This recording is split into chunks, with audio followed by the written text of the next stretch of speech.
Can you hear me, Alex? Yep. Can you hear me? Yep. Okay, great. I'll be back in a second. No problem. I'm here. Hey, Tony, how you doing? Good. How are you? I'm good. Good.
Hello. How you doing? Good evening. Good evening. Good. Thanks. How you doing? Good, good. I'm Good. sending you a receipt, Mr. Brown, Yeah. right now. Okay. Okay. So I'm telling my video. Okay.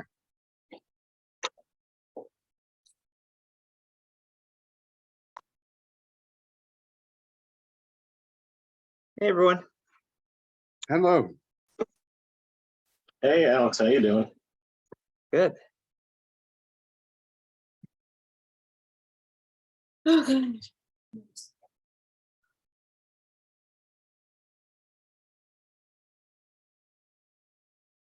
Alex, as usual, after the roll call, I'll ask you to flash the agenda on the screen for a moment. Sure. Thank you.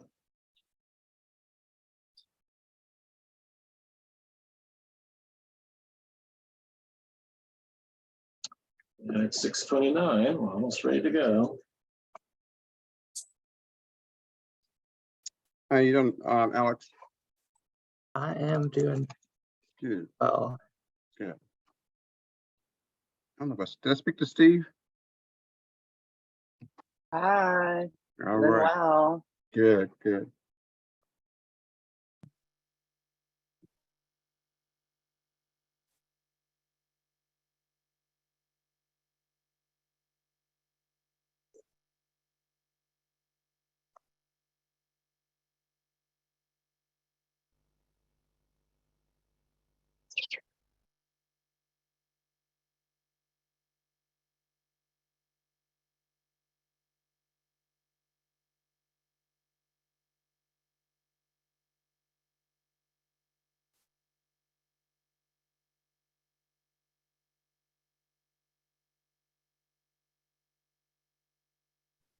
To make sure this chat is working, since that an issue last time.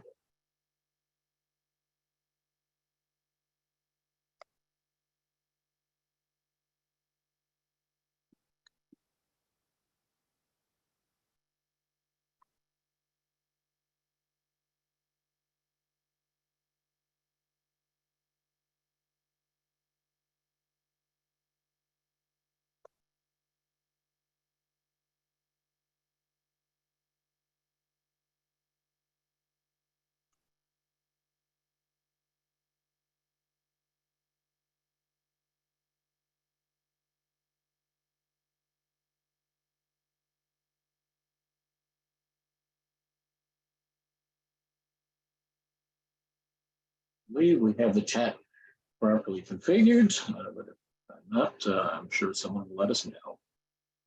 All right, it is 6:31 p.m. and we'll call the April 12th, 2023 meeting of Advisory Neighborhood Commission 2G to order. Mr. Secretary, can you please call the roll? Yes, 2G01, Present. 2G02, Present. 2G03, present, 2G04, Present. 2G05, Present. 2G06. Here. We have 6 of 6 commissioners present. We have a quorum to do business.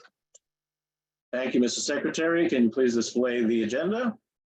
Can you please give me sharing privileges? I'm sorry. Apologize. Should have them now. Okay.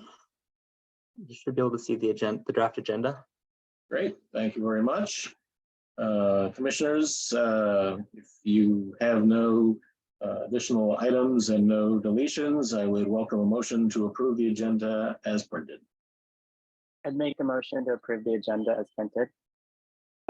Excuse me, I have something. I don't have an addition, but someone from the United House of Prayer for All People wanted to know if you guys were going to speak about the parking situation at McCullough Court during this meeting, and he's going to be present. He wants to speak on behalf of the church about how they feel about that and what they're going to do. Yeah, Shannon's on here. Oh, perfect. Okay. So, So I'm going to. So, but I want to move that up, Alex, is that if that's possible, because I want, if the deputy mayor is on, I would like to move that up right after she speaks, if that is all possible, so she can hear about how insane this is, because she is above DDOT. Is that possible? I think that sounds like a great idea. So Why, thank you. will, It will be brief. yeah, we will Okay. move up. The L Street concern. Right. Yeah, so number 13 will move up to number 5. Because she knows me, and she'll appreciate this about the communication and lack thereof. Can we address it as a follow-up question to the deputy mayor and not have the vote then? Just out of No, let's do it all at once, Alex. Because can't we just do it all at once? Because you know what, I'm going to talk about what happened with the emails I sent. She needs to hear this, and let's just vote. This is an easy vote anyway. All right, if there are no objections, then I would welcome a motion to approve the agenda as amended. So moved. Yeah. That was Mr. Brown moving. Is there a second? I second that. Second by Commissioner Barry. Any further discussion? Hearing none, all in favor signify by saying aye. Aye. Aye. That's unanimous. Thank you very much. Mrs. Secretary, you can take on the agenda. Thank you. As usual, we hear first of all from the Metropolitan Police Department. So I will move over 3D representative in a moment.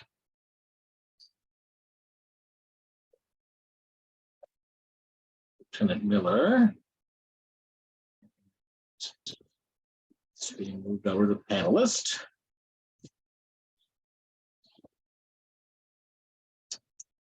Lieutenant, you are a panelist. Thank you very much for unmuting, and please proceed with your report.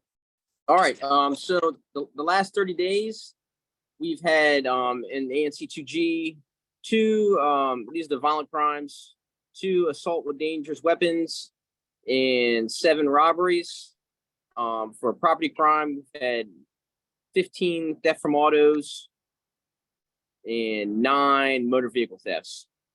So what do we have here for year to date? We have 15 robberies year to date, 4 burglaries, 49 theft from autos, and 30 motor vehicle thefts. Year to date, all of our numbers are actually down compared to the same numbers last year. The robberies that we had, we had a closure. We caught, I don't know if you saw in the news, excuse me, a 17-year-old male, a 17-year-old female, a 14-year-old female, and a 13-year-old female were arrested on Friday, April 7th, and they're responsible for 1, 2, 3, 4, 5, 6, 7, 8, 9, 10, 11, 12, 17 robberies in the District of Columbia, and 1, 2, 3, 4, 5, 6 of them happened in the 3rd district. So the Logan Circle robbery, 1300 Mass Avenue robbery, 3rd and Bates, and 400 block of R Street, all are closed. So all the robberies that we had in the last 30 days have all been closed with those suspects. What else do we have? They had a bank robbery in October 26, 2022, 1900 block 7th Street Northwest. That was closed. They arrested a guy on April 4th for that armed bank robbery.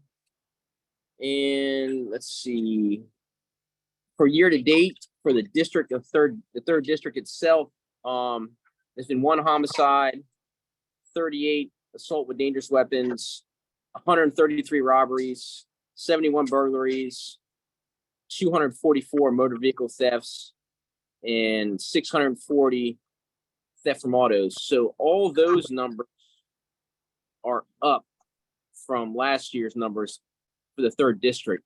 But for ANC 2G, the numbers are down compared to last year this time. So that's what I have. If anybody has any questions, feel free to ask them now. Commissioners, starting with Commissioner Nigro. So this is an Alex Lopez theory technically, but my people are concerned, of course, we're across the street. So any updates on the shots fired at the cooperative 2 days ago? All right. So what day did that happen, you said? 2 days ago, which would have been 2 days ago. The 10th. So 10th. What was that? Monday on evening shift. Let's see here. So it was around, it was the exact time was actually 6:13 according to my constituents cameras and all that. And So so that there was were 430 N Street Northwest. yes. So So they, any updates, because just to let people know what happened here. So the shots fired were inside the cooperative, which on Alex Lopez's side, and then on my side, so that was it was a rally, apparently, a gun battle. And then the bullets went over, some bullets went over into my side of N Street, struck a home, and then also went down the alley. And so again, someone could have been murdered. So is there any update on this? Because this is, as we all know, anyone who's familiar with the 400 block of N Street, this is I'll call day 1, right? So yeah. So I mean, only thing I can tell you right now is what you just basically said. They recovered 18 rounds. Vehicle was struck 444 N Street. A vacant unit was struck 442 N Street Northwest. And I got the report number. So there's nobody's been arrested, no suspect, no leads. Where the case is from now, I mean, I'm not going to have that information. That's going to be from the detective's office. So here are our questions. So did you not get there are several people that told me they saw groups of people hop into a van. So that information goes to the detective's office. We're separate. They might work in the same building as we do, but the criminal investigation division, which is the detectives, They're totally separate from us patrol officers. So once the case is assigned to them, they'll do all that. So if you want to email somebody in the detective's office, it's going to be Lieutenant Zeb Barkus. And he's on our website, and he can give you all the information that he can give you from the detectives in the case folder. Plus the commander. Yeah, you can email the commander. Well, he's got to go to the detectives to get that information. Okay, because we're worried. It's an early summer. Yeah, I mean, the city has 61 homicides right now. We had 48 this time last year. We've got 1 in the 3rd district. Last time this year we had 7. So we're doing pretty good when it comes to violent crime in the 3rd district right now. And especially in this ANC 2G, this is one of the few ANC areas that you search that actually has crime down on every single category compared to last. And let me ask another question. So about the arrest of the felons on Saturday, was that 1D or 3D was involved, or none of you guys were involved? And this is this with the females? There were robberies, or This is the dramatic car chase by the top of 395. It was caught on that camera. had to do with the parental kidnapping out of the 7th district. So the 3rd district wasn't on scene for that, because they ended up in 1D, end of the 3rd Street Tunnel, in the 1st district and whatever other district they came from. I think it was like the 7th district detective. So 1D arrested them, or what? Do we know? I'm not sure who Okay. arrested. I even got arrested. I just know reference to a parental kidnapping. So it was somebody with a child or stepchild. That's what the car wanted for. Well, that was high drama. So I'm pretty sure I'll find out. So my constituents are asking for a follow-up. Thank you. Other commissioners with questions for the lieutenant? Mr. Barry? Yes. Hi, Lieutenant Miller. I had a question about the young adults that were arrested for the burglaries that you spoke about. Could you speak more on that? Like, what was the situation with that? It's very concerning that they're very young, and just give us a little bit more detail surrounding that. So on April 7th, all of those individuals were in a vehicle, and I guess they had just robbed somebody, and the lookout was given, and somebody in the 4th district spotted the vehicle on North Capitol up there by MedStar and Washington Hospital Center, and they tried to do a traffic stop, and the vehicle fled, and it wrecked into a bunch of vehicles. They got out on foot. They tried to carjack somebody else in the parking lot. They were unsuccessful, and they apprehended all the individuals over there on the campus of the hospital up there, Michigan Avenue and North Capitol. And these were the individuals, like I said, just in the 3rd district alone, they were responsible for 1, 2, 3, 4, 5, 6 robberies. And go ahead. I didn't say anything. Oh, okay, sorry, I thought you said something. Yeah, so they're all juveniles. They're all juveniles, so we don't have anything except their age and their gender, and that's as much as we're going to be able to see out of the report. So I'm not sure the status. I'm sure they were all held pending whatever their hearing status is. I'm not sure, because you can't search them because they're juveniles. I have one other concern. There was talk about the police station, there being like a holding cell. A holding cell? Say that again? So Shane, he's not going to know anything about that. So we're going to talk about that next month. Can you hear me? Yeah, I didn't hear. Yes. So she was asking about the conversion of 501 New York Avenue. It's going to be the central cell they're going to move up from the Daily building, but we're going to talk about that in May. And so it's going to be Department of Corrections is coming, police are coming, DGS is coming. It's going to be a long discussion in May. All right. Yeah, so the holding cell is no longer going to be in, well, For now it is, but we're gonna have a very long discussion about that change. And many constituents, you know, are interested in what's going on. And I've had a discussion at length with MPD and all that. That's for anyone who's listening on the call, come in May to learn about that. There you go, May.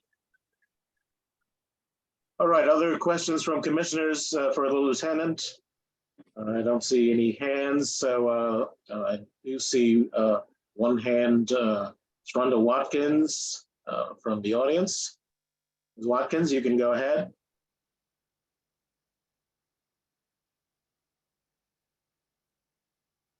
Watkins.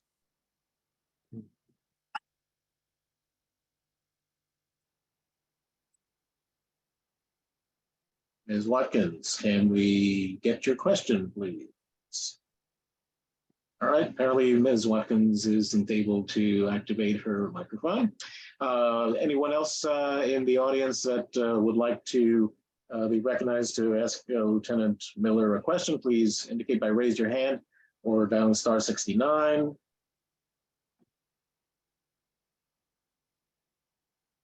Hey, Alex, I Yeah. have another question. Go ahead, why don't you go ahead? So there was a robbery at Fifth, and I forgot about this one, the robbery at Fifth and N on earlier in March. Do you have an update about that? Early March robbery. What was it? It was a robbery or a Fifth and burglary? M,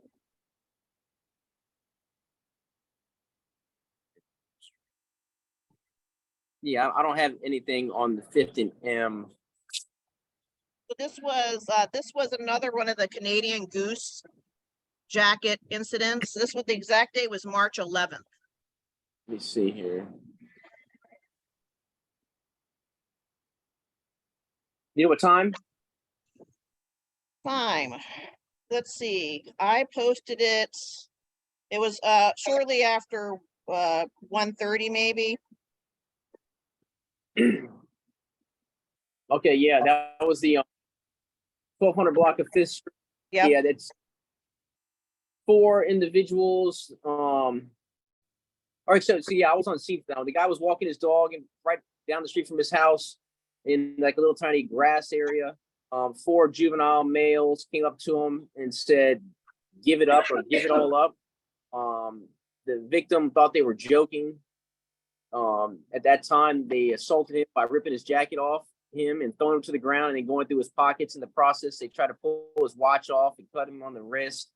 Stolen was his Canada Goose jacket. They fled in a Kia Optima that was stolen out of Maryland. And these guys actually robbed a couple other people later that night in PSA 302 up there in Columbia Heights. But I'm not sure if they've arrested those guys or anything that ever came of that one. Would you be able to provide me a follow-up? Yeah, like I said, so when it comes to these case follow-ups, for the investigative portion, it has to go to the criminal investigation division, which is going to be the detective's office. So the patrol side doesn't have the case folder. So when the detectives work on these cases, they have a separate system where the detectives' notes go and all of their investigator interviews, their video footage, suspect information, case status. We don't see that in patrol. That has to be gone through the lieutenants in the detective's office. We don't even have access. We can't even edit that because it's totally separate from us. So we need to get somebody in from the detective's office, or you need to contact the detective's office directly to get specifics on where the case is at this moment. Alrighty, thank you. No problem. All right, we don't appear to have any other questions from the community or from commissioners. So thank you, Lieutenant, for participating in our meeting this evening. And thanks for all you and your team do to help to keep our streets safe. No problem. And like I said, if anybody comes up with any follow-up questions, just send me an email. And like I was just saying, on our 3D website, you can see the detective's office or any other units, the crime suppression units, and you can send emails to them to get specifics. And like I said, just shoot me an email if anybody has anything they weren't able to ask. And I'll see you guys next month. Thank you much. Stay safe. Take care. Bye-bye. So next, we have a special guest, Deputy Mayor for Operations and Infrastructure, Lucinda M. Babers, who will be presenting and answering questions about Mayor Bowser's FY24 proposed budget. Deputy Mayor. So thank you all. I know you can hear me, but I'm not sure if you can also see me. We have a photograph of you. Okay.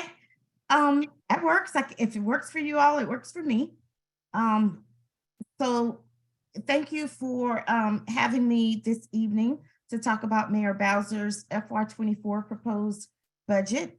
I also want to acknowledge Grace Reeder, your mocher. She will be taking any notes from any questions that we need to do follow-up for. So first of all, the FY24 budget has been an extremely difficult budget, one of the most difficult ones since the mayor has been mayor. We started off with a $1.7 billion budget that over the 4-year plan that had to be balanced. And so this meant that the mayor had to make some extremely difficult choices. She had to eliminate some programs. She had to reduce some programs.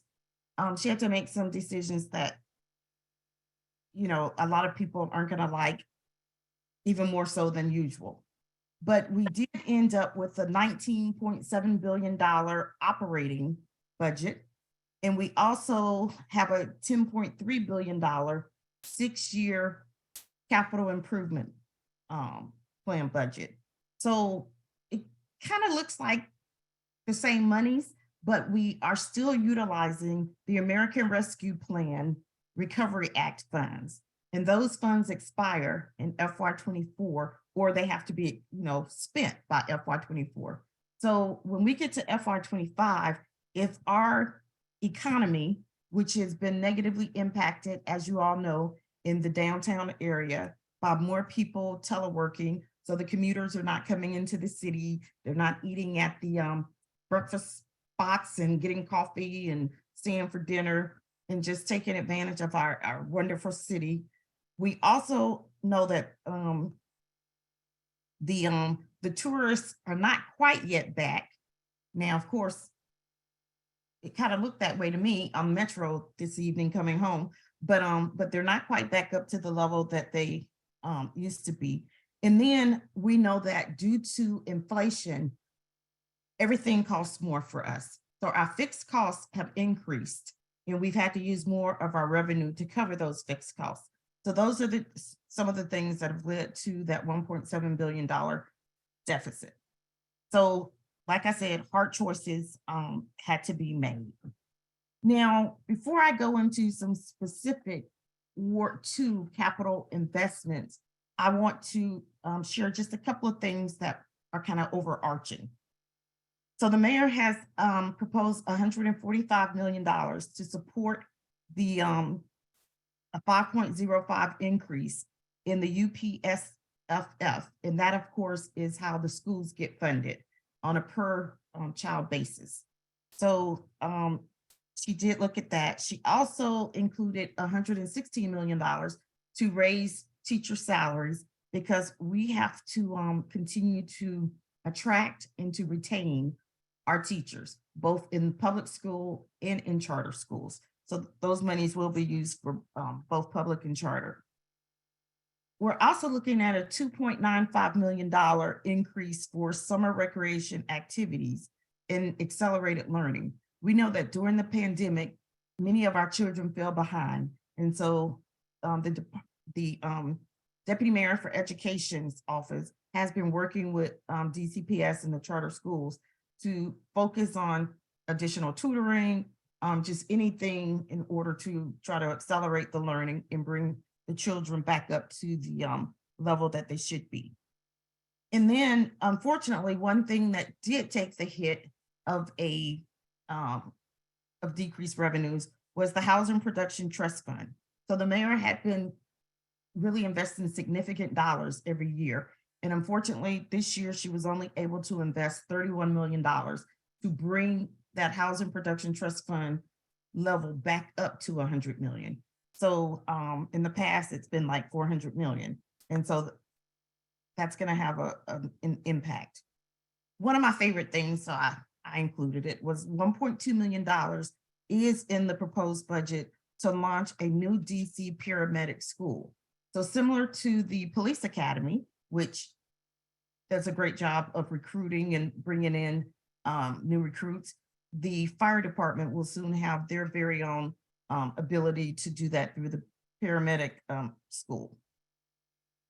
And then finally, well, not finally, but there's $114 million that is being dedicated to continuing to build our bus only lanes and some other bus priority treatments to make sure that buses are more reliable and that they can move faster through traffic. And then there's $3.4 million invested. It will be over an 8-year period to replace out all the residential super cans. And those super cans will be replaced out with, you know, whatever rat-proof cans that we can find available. So far, the only cans available have a steel rim around them, but we are trying to figure out, well, what about the bottom of the can to prevent the rats from, you know, chewing through the bottom. So those are just a few things that are throughout the entire city. Now, as it relates to Ward 2 in the mayor's proposed capital investments, which is FY 2024 through FY 2029, we've also got some exciting things occurring in you all's ward. We've got $1.7 million to fund upgrades and renovations for our senior and disabled residents at the Horizon House. So that's of course on 12th Street. We also have $55 million to complete the renovation of Francis Stevens School Without Walls, to include a new full-size gym in 3 special education classrooms that are necessary to support our special ed students. We've got $83.7 million to modernize Seton Elementary. As you know, the mayor has been going through all of the schools, both elementary, middle, and high school. So now it's time for Seton Elementary to get their modernization.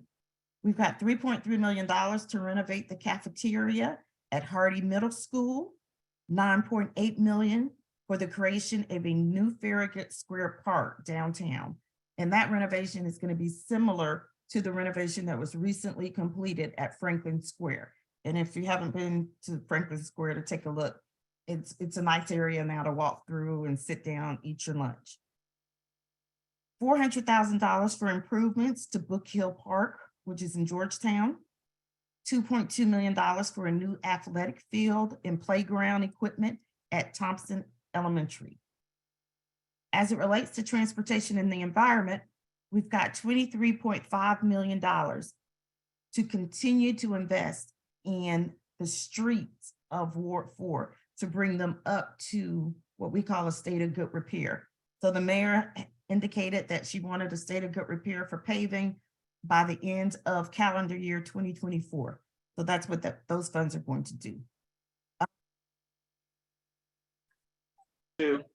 I absolutely did. Thank you so much. Yes, I And did. by the way, did you want to try to turn on your camera, or do you have a PowerPoint that you want to show us, or? Well, I'm almost done, but Okay. I do have this particular slide, but it's up to you. You can share if you'd like. Okay, well, I still don't see the ability. You need to make sure that your video is on.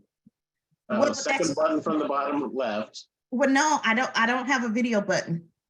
Oh, Yes, that's what, I'm sorry, that's what I was trying to indicate to you, that I did not have a video button. I apologize if that was not clear. find out what's going on, but go ahead. I'll try to see if I can trouble. Okay, thank you.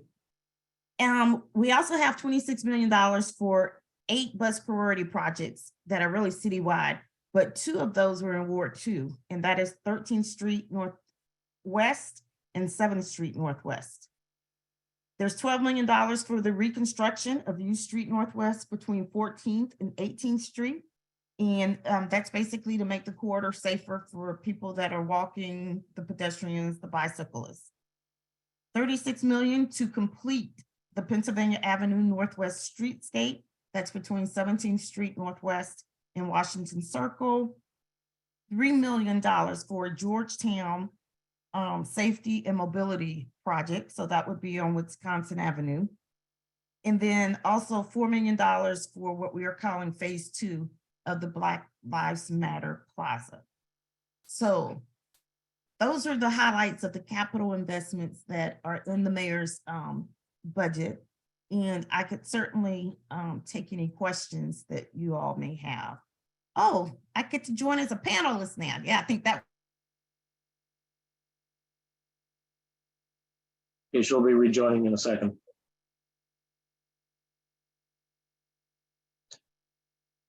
All right, Deputy Mayor, are you with us again? Yeah, there you go. Okay, thank you. That was it. And of course, you know, well, I guess you all can't see all the junk behind me, so I won't blur. My kitchen counter has quite the pile of stuff. So with that, I am available, Chair, to take questions however you would like questions to be presented. Great. First question will come from Commissioner Lopez. Thank you, Deputy Mayor, for coming to our meeting and introducing the mayor's proposed budget. I have a couple questions about the budget. So I read today in DCS that the proposed budget will suspend implementation of the building energy performance standards, which are a critical policy mechanism that will enable the district to achieve our climate goals. Can you talk a little bit about what is going on with that? Because you know, I understand that real estate is tough right now, but you know, the world is burning, and this is one of the most important policies we have, as you know, because you oversee DOEE. This is one of the most important policies we have to meet our climate commitments. Absolutely. So thank you, Commissioner. So yes, so the FY24 budget does propose pushing back the BEPS goals, which pushing them back by 3 years. And the thought process around that was we had heard from many of the commercial landowners, building owners, that because of the significant impact of, you know, their vacancy rates were growing because some people pulled out of commercial buildings, you know, and they're not coming back if they're still there, and they're trying to renegotiate their leases and all sorts of things. They indicated that it was going to be a hardship for them to meet the standards. And so we did propose whether or not we could, you know, keep the standards the same for the government buildings. And unfortunately, the requirements, it requires money. And we just did not have the available funds to do that. So it had to be pushed back. You know, unfortunately, a lot of my responses are going to be, we had to make tough choices. And the mayor, when she was making those tough choices, as you know, she is an environmental advocate, but there were some tough choices between, you know, giving schools additional funds. I'm surprised you didn't bring up ERAP, because everyone is bringing up ERAP. And I would, or I'm sure others on this call will. Right. So, you know, when you look at that rental assistance program, and you know that, you know, it's going from 43 million to 8 million, and the 43 million that's for this fiscal year is almost gone, and very tough choices. So that's what happened with BEPS. Okay. I'll let another commissioner ask a question. Other questions from commissioners for the deputy mayor, Commissioner McCarty? Tagging on to the ERAP cuts, are there any improvements in the budget to support the unsheltered services to support unsheltered individuals in DC? Because my concern is the cuts from ERAP will just exacerbate the homelessness issue that, you know, is a crisis for so many in our community. Thank you, Commissioner, for that question. So there isn't any direct additional assistance, but I do want to say, so one of the things that, you know, the Department of Human Services looks at and utilizes is the voucher program to try to put people, you know, into homes. And voucher funds were actually cut. And that's because what happened is the Department of Human Services has not had the ability to utilize all their vouchers for the last 2 years. And so they have more vouchers than we're estimating they'll be able to use this year, such that they'll have those available for 2024. So that's actually what, you know, what happened with some of the funds. And yeah, there's, you know, there's no new shelter. There's a new sobering center. That's not the same, but there's no really new homeless shelter or anything in the proposed budget. Other questions from commissioners? Commissioner Berry. Hi, nice to meet you. Hello. Hello. I have a few notes that I took that I've been speaking to people around the city.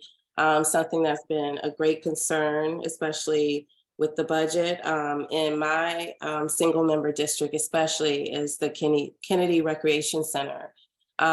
For renovations for that project, they only received $1.1 million. And that does not allow them the ability to rehabilitate the gym. We are in an area where that center could be a saving grace for the community. It could provide a space where youth could come to receive resources and mentorship, and we could help veterans. It's just so many great uses for that center. And they the renovation amount that was allotted to them only allows them to fix the actual area where there's classrooms and a kitchen and the bathroom. It does not allow them to have automatic bleachers. They have to wind up out their basketball goals. There's no padding if someone runs off the court and hits a wall. I mean, basic things that aren't provided. Is there any money in the budget that will, that could be given to them? There needs to be something that can help them, especially it's a recreation center, fix their gym at the very least, because they would have to, it's not a full tear down, it's a renovation. So I ask on behalf of them that, that is a consideration. I actually spoke with the director and she let me know that they would need approximately $400,000 to $500,000 to make those renovations. And comparably, that's not a lot of money based upon what DC makes, what DC has, but hopefully any amount would be helpful. They even have electrical problems. If 100,000 could be given to that so they could fix the electrical issues, that would be a great benefit to them. So I ask that you consider that, because that is something that is crucial to this environment. There are shootings at 7th and O, which is exactly where the recreation center is. That's the only center that hasn't received extended hours. This community really needs something, needs a place where they can have a resource and have a community center. And I really want to, vouch for that center. They have passionate people that work there, and they really want to be, the heart of this community. So I ask that on behalf of them. I'll let you respond to that first. So. Okay, thank you, Yeah. Commissioner. So first of all, at this point, the mayor's budget, of course, is set, and it has been to the city council for the city council to, and I think they've concluded all their budget hearings. If not, then they're for the CFO and maybe some independent agencies that are under the mayor. But the council now has the mayor's budget, and at this point, there can't be any movement by the mayor. However, what I can do is I can share your concerns back with the city administrator's office, because the city administrator working with the mayor, does the first draft of the budget, and then the mayor, of course, reviews and have final sign off.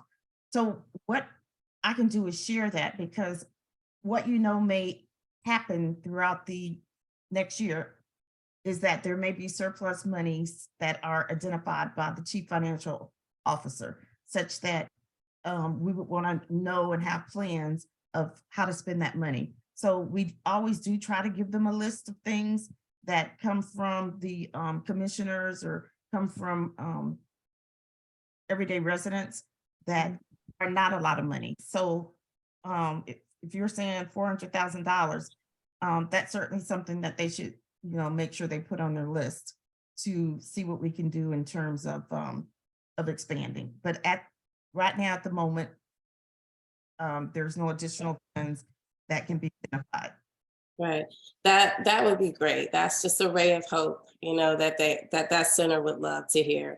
Also, I want to talk about the traffic cameras and the revenue from the cameras.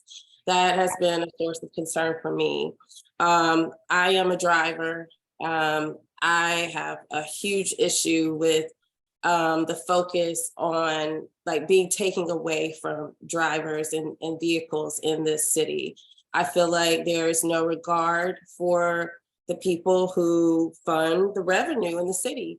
And in fact, I have a really big issue with the funds not being put back into public safety, into fixing the streets and public safety, improving public safety. Those are key issues for all people in Washington, D.C., all wards.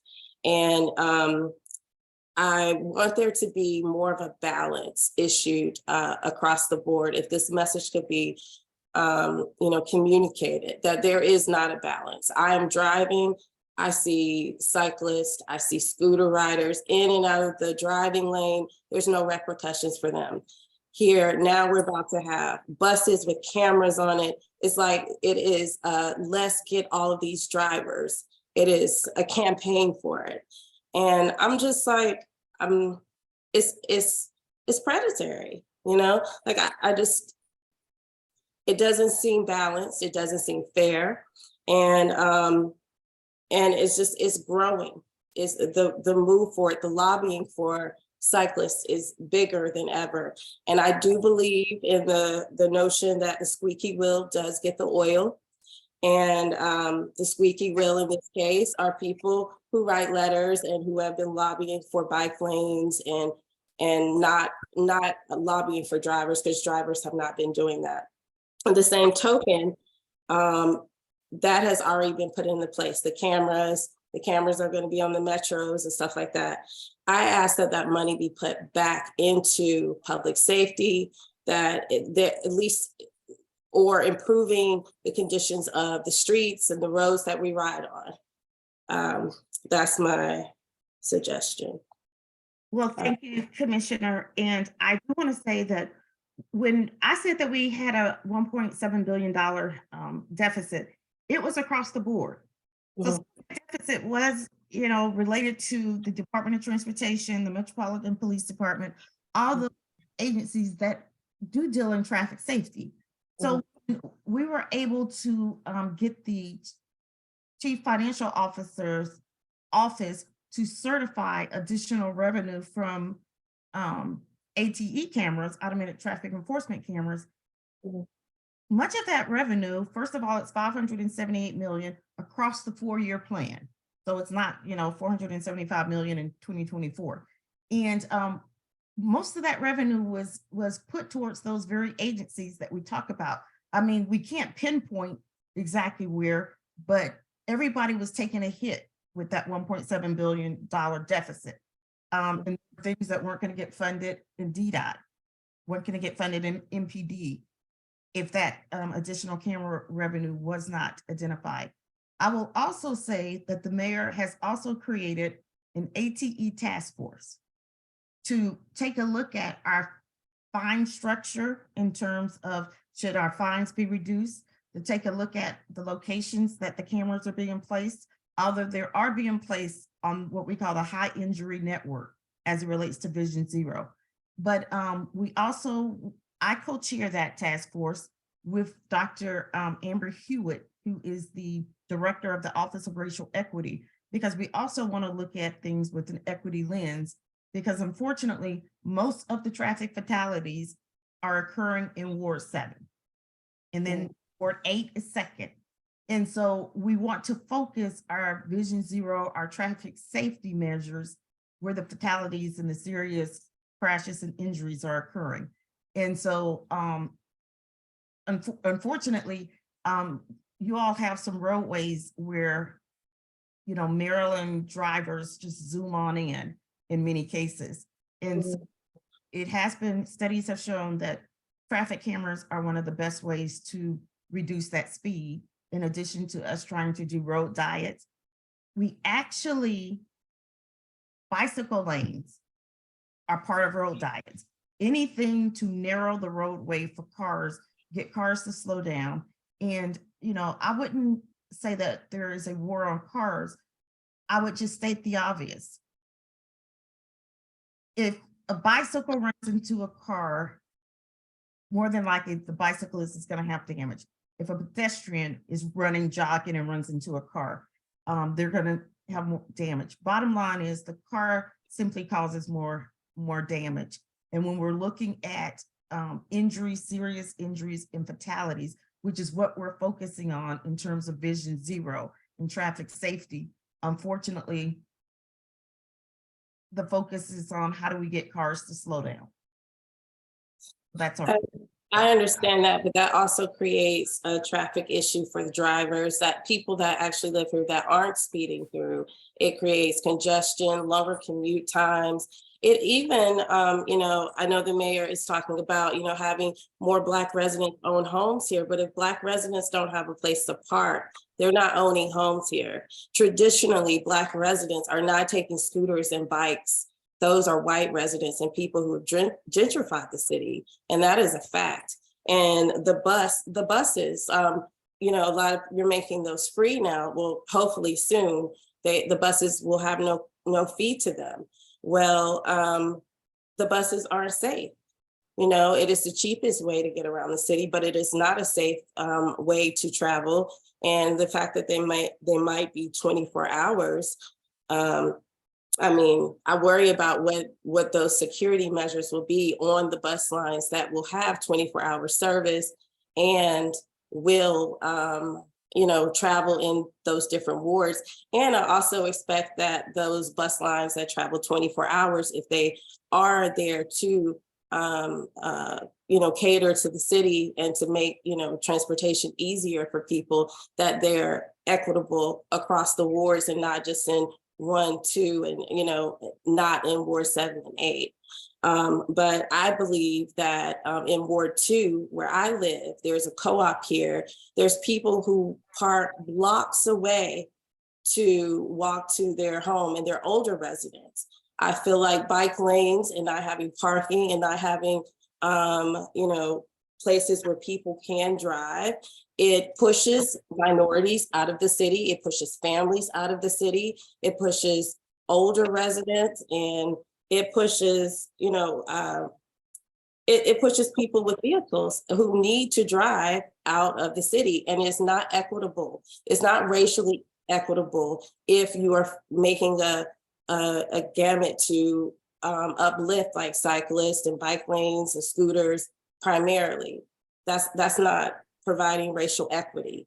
And I want that to be communicated. My constituents have said that. I definitely see that as a person who drives. I have 3 children. There's no way I could take a scooter, you know, going to 3 different schools. There's no way I could do that. And there are families like me all across the city, and they're not being heard or spoken for. So please communicate that. Even at your Zero Vision meetings, that needs to be a factor. Those people matter. I'm sure the mayor doesn't want families to leave DC. We're putting all this money into renovating schools. You want those people to live here, and those bike lanes and that, you know, the Zero Vision plan needs to affect everyone in the same way. It can't just affect the Black wards primarily. It can't just affect the Black area of 2G, where mostly older Black residents live either. So I need that to be considered, because those people need to be heard, and they're not being heard, or it doesn't appear like you are hearing their voices. So I'm happy to say it. Well, thank you, Commissioner, and I'll definitely take that back. Like I said, our director of the Office of Racial Equity has brought up some of the same things you've brought up, and we are trying to look at how do we balance. So thank you very much. Any other questions from commissioners for the deputy mayor? If not, I see a question in the chat. Are there plans to invest in meaningful summer employment for the city's teenage students? The SYEP initiative was effective in introducing the city's young people to the workforce. PG County has a career center for young people. Will DC follow? Right, so the FY24 budget, it does, like I said, it increases some summer activities. It doesn't necessarily, because in FY23 this year, the mayor increased the number of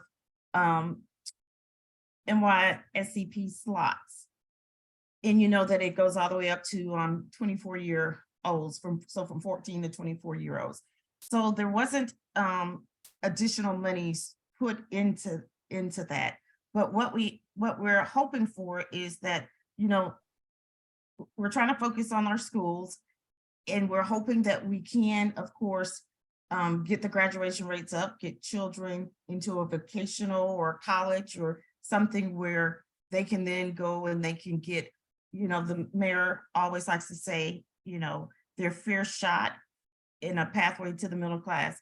So we are focused on trying to get our residents prepared in terms of training for those higher level jobs, which are medium income, in this case, so that they can join government if that's what they so choose. And they're not in service industry jobs, which make it harder for them to live in DC. All right, I don't see any other hands raised from anyone in the audience with questions for you, Deputy Mayor, but we would like you to hold on because the next item is Commissioner Nigro's single member district, but she specifically asked that you be present to hear the discussion. So We're buddies. there may be one other question here. And that's related to the next item that's coming up. Okay. Well, no, I'm sorry. There is one other question. The investment in schools focused on primary schools, that doesn't seem to address our teenage population. So, no, so 5.05%, increase was across the board. So it was for all the schools. And so it absolutely was for high schools. And there's a couple of things that the deputy mayor for education was trying to get into the budget to help with high school. I think that one of the things, I was sitting in a meeting and they kept talking about college, getting them into college.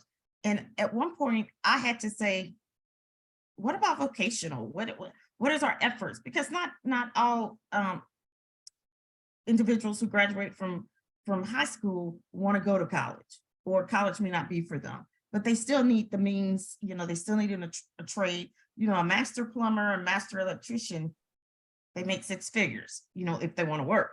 And if they don't want to work, maybe it's 70 or 80. But I know that I shared with them that, I thought we should focus more on the vocational. It didn't get in the budget with any particular program, but we are looking at DCIA, which is our DC Infrastructure Academy, which is not geared necessarily to high school, but if you're a graduate, you can definitely go into their programs.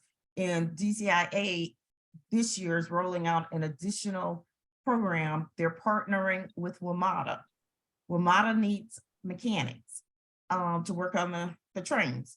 And so they're partnering and these are jobs where, it's $50,000, $60,000 entry level.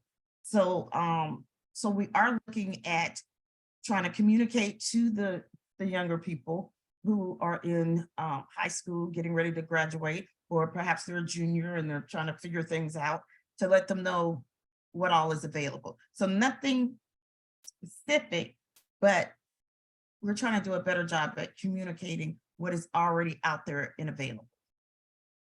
And just to wrap up that question, apprenticeships are part of that infrastructure academy, are they not?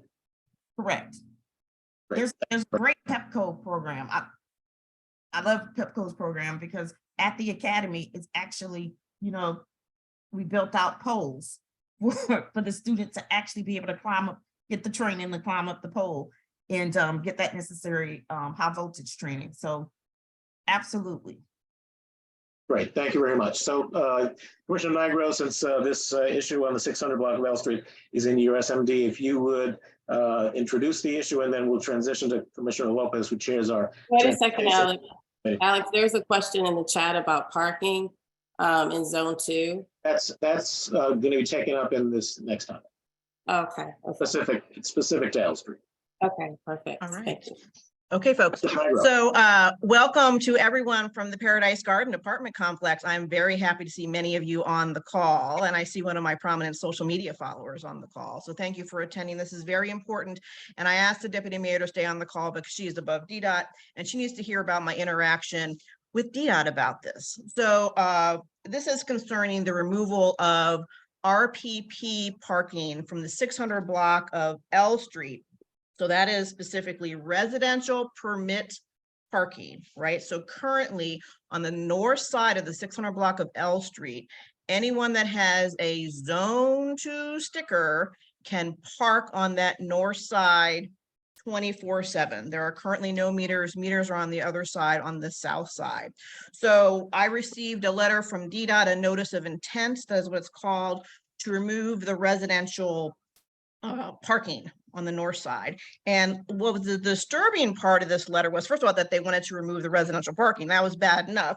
Is that when I first read, and Alex Patter was on all these emails that I sent, is that, and I want the deputy mayor to hear this, is that they said the 600 block of L Street, there are 0 residential properties on this block and is not eligible for residential permit parking.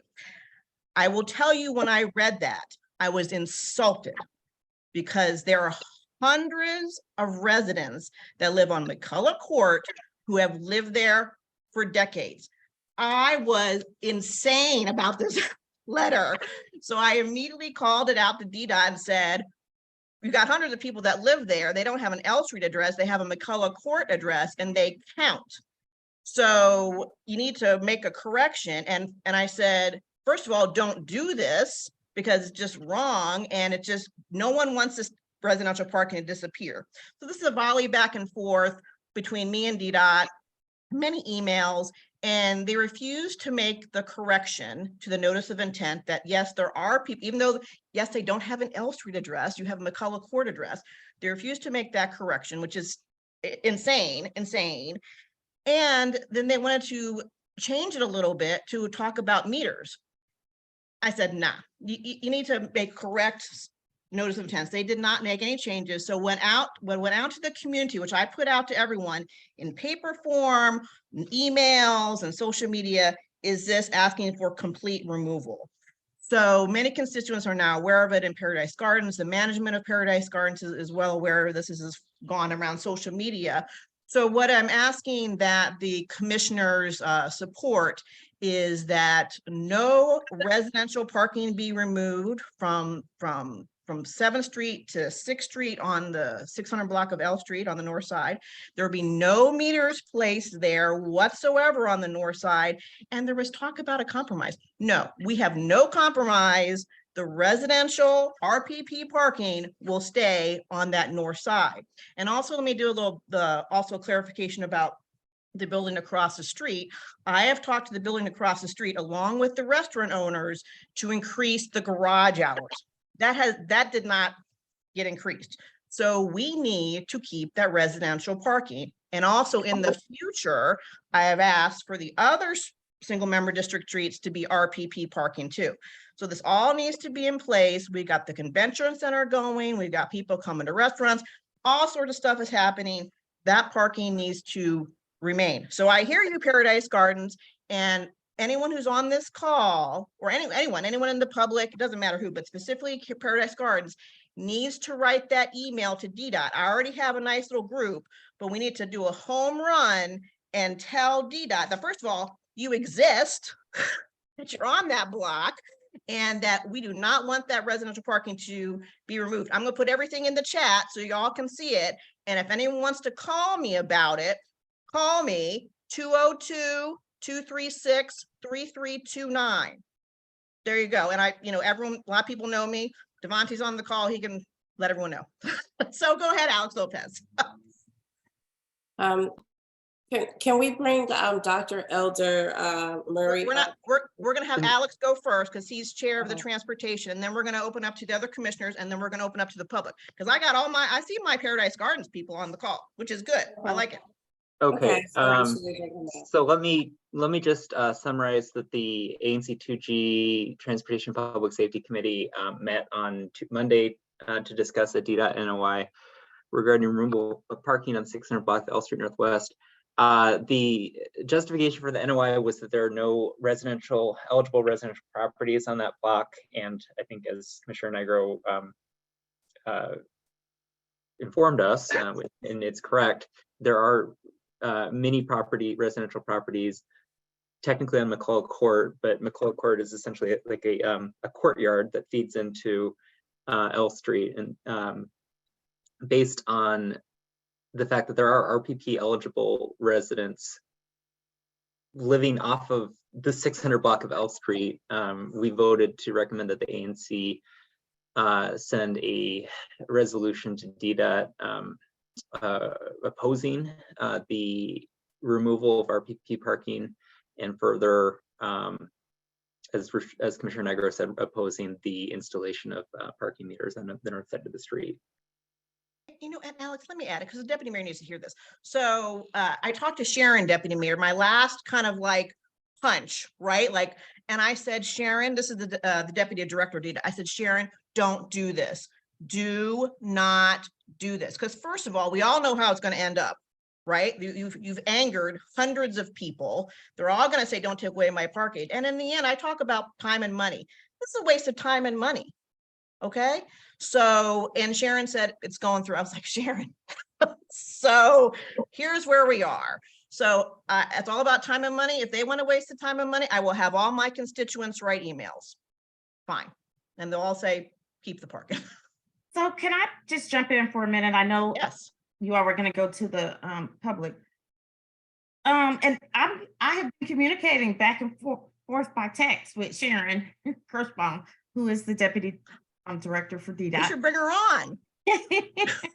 And so what she does not tell me is why are they proposing to remove any of the RPP? So what have they told you all the reasoning? So they're looking at the technicalities. Like there is really no one with a 600 L Street address, right? And so Right. I'm sure some computer somewhere said maybe they're doing a triage of the RPP parking, which is fine. Let them do a triage and so they just said, oh, we see that there's signage there, or we know that there's no one with that address, which, okay, that's very true, but I had to correct it and go, but there's 400 people there. And so it just, the optics of it was bad. And I asked for the correct, at least when you put out correct the NOI, at least acknowledge the Paradise Garden residents. We were talking about the 6th Street resident, and then they're like, no, we're not going to make a correction. Okay, fine, enjoy the emails. So. Okay, so I will, of course, need to go further and see why, because I'm no longer going back and forth with Sharon. Yeah. She may, be tending to family time. Let's get on a call to go tomorrow with Sharon. Sharon talks to me too. So any other commissioners want to bite at the apple on this? Otherwise, we do have folks in the audience that either chatted or are waiting to speak. So if not, then we have Rodriguez Murray. Yeah. Rodriguez Murray can speak. Go ahead. Thanks a lot, Mr. Chairman, and good evening to all the commissioners. Deputy Mayor, is it Babbers or Babers? Babers. Good to see you, ma'am. I happen to agree very much with Commissioner Nigro in all of what she said. The residents there on McCullough Court, which has their parking and the entrance to their buildings is on that 600 block of L Street that we're discussing. They're all going to be sending letters, as well as many of the other residents that use that parking that have Zone 2 permits. We have letters that we are sharing with the community. It's not just that one block, even though on a micro level, it's very important to that one block. But if you live on the next block, on the 500 block of L Street, where there absolutely is no parking, and you have a Zone 2 parking sticker, you may use that parking. And so on a macro level, it just doesn't make sense either. I just want to share with you, Deputy Mayor and the commission, what we plan to write to Mr. Lott, who's the head of the Transportation Department. As the undersigned, I oppose revoking the RPP designation from the 600 block of L Street Northwest. My preference is that the current parking situation continue as is. Per correspondence from Ms. Haley Peckett, Associate Director of Parking and Ground Transportation Division of the district's Department of Transportation, to Mr. Alexandro Pedro of the Advisory Neighborhood Commission on March 13, 2023. DDOT desires to remove the RPP designation from the 600 block of L Street Northwest with no explanation. This is the answer to your question, Deputy Mayor, with no explanation of how it would better the community. I reviewed the letter. There's not even a hint at why they want to take the parking away. I dispute the claim in this letter that there are 0 residential properties on this block. First, the 600 block of L Street Northwest is one of the perimeter streets of the McCullough Paradise Gardens apartment complex with 190 residential units in the complex. And as the commissioner mentioned, that means hundreds of people live there and their access to park is in that 600 L Street block. That's how they enter their complex. In addition, numerous other Zone 2 permit holders from the neighborhood find the 600 block of L Street Northwest convenient for their parking needs, as the residential and commercial stress from new additions to the neighborhood have increased. For these reasons, the parking on the block should not be removed and should instead be preserved. And we're going to sign it with our names, our addresses, and we're going to send them in by the April 25th deadline. This could be painful, or this could be a conciliatory moment where DDOT acknowledges, number one, that they made a mistake, that no one lives on that block. And number two, that they've angered a constituency, a voting constituency, an overwhelmingly African-American constituency, and something that we will most certainly not forget, Madam Deputy Mayor. And so we hope that you take that back. We would be ecstatic to host Ms. Haley Peckett, the Sharon Deputy Director that Ms. Nigro mentioned. We would be happy to host her at the church and have a community meeting where we can come to a meeting of the minds. But I have to tell you, there's no room for compromise. We just cannot give up this parking. We just can't do it.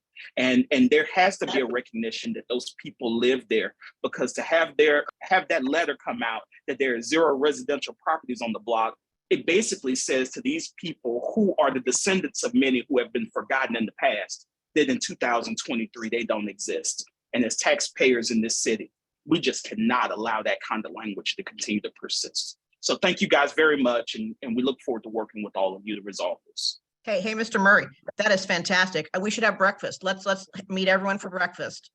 I can meet you for breakfast in the morning, and that's Dr. Murray, Ms. Nigro. Okay, all right, Dr. Murray, we'll get everyone together. Thank you.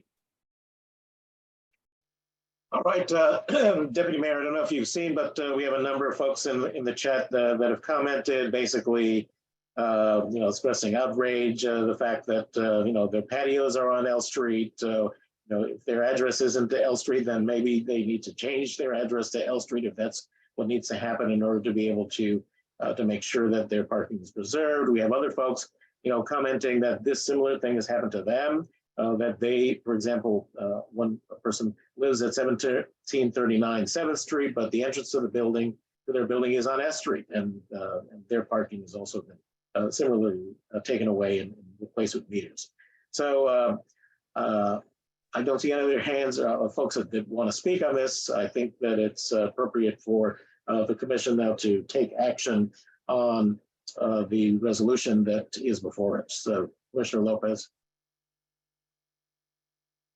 I'm happy to defer to Commissioner Nigro if you want to make a motion. Okay, I move that ANC 2G write a resolution to DDOT that the residential permit parking on the must remain in place on the north side of the 600 block of L Street Northwest from 6th to 7th Street Northwest. There will be no meters put on the north side of the 600 block of L Street from 6th to 7th Street Northwest. And lastly, there will be no compromise accepted. And is there a second? See Commissioner Brown raise his hand first. So motion made by Commissioner Nigro, seconded by Commissioner Brown. Any further discussion? Hearing none, all indicate by saying aye and raising your hands. Aye. Aye. And that's unanimous. Thank you very much, Deputy Mayor. Obviously, we'll make sure to copy you. Thank this you, Deputy correspondence. Mayor. Well, and thank you so much for saying to hear the very clear will of the people in this issue. Thank you all. Yes, I'll look into this further with DDOT. And everyone, all my Paradise Garden residents, write that email. Write that email. I got a nice little bunch now. Okay, thank you all. Thank you again, Deputy Mayor. So now moving on to announcements. We'll begin with the Mayor's Office of Constituent Relations and Services. Let's see if Grace Reeder is still with us. Yes, she is. Promoting you to panelist, Ms. Reeder.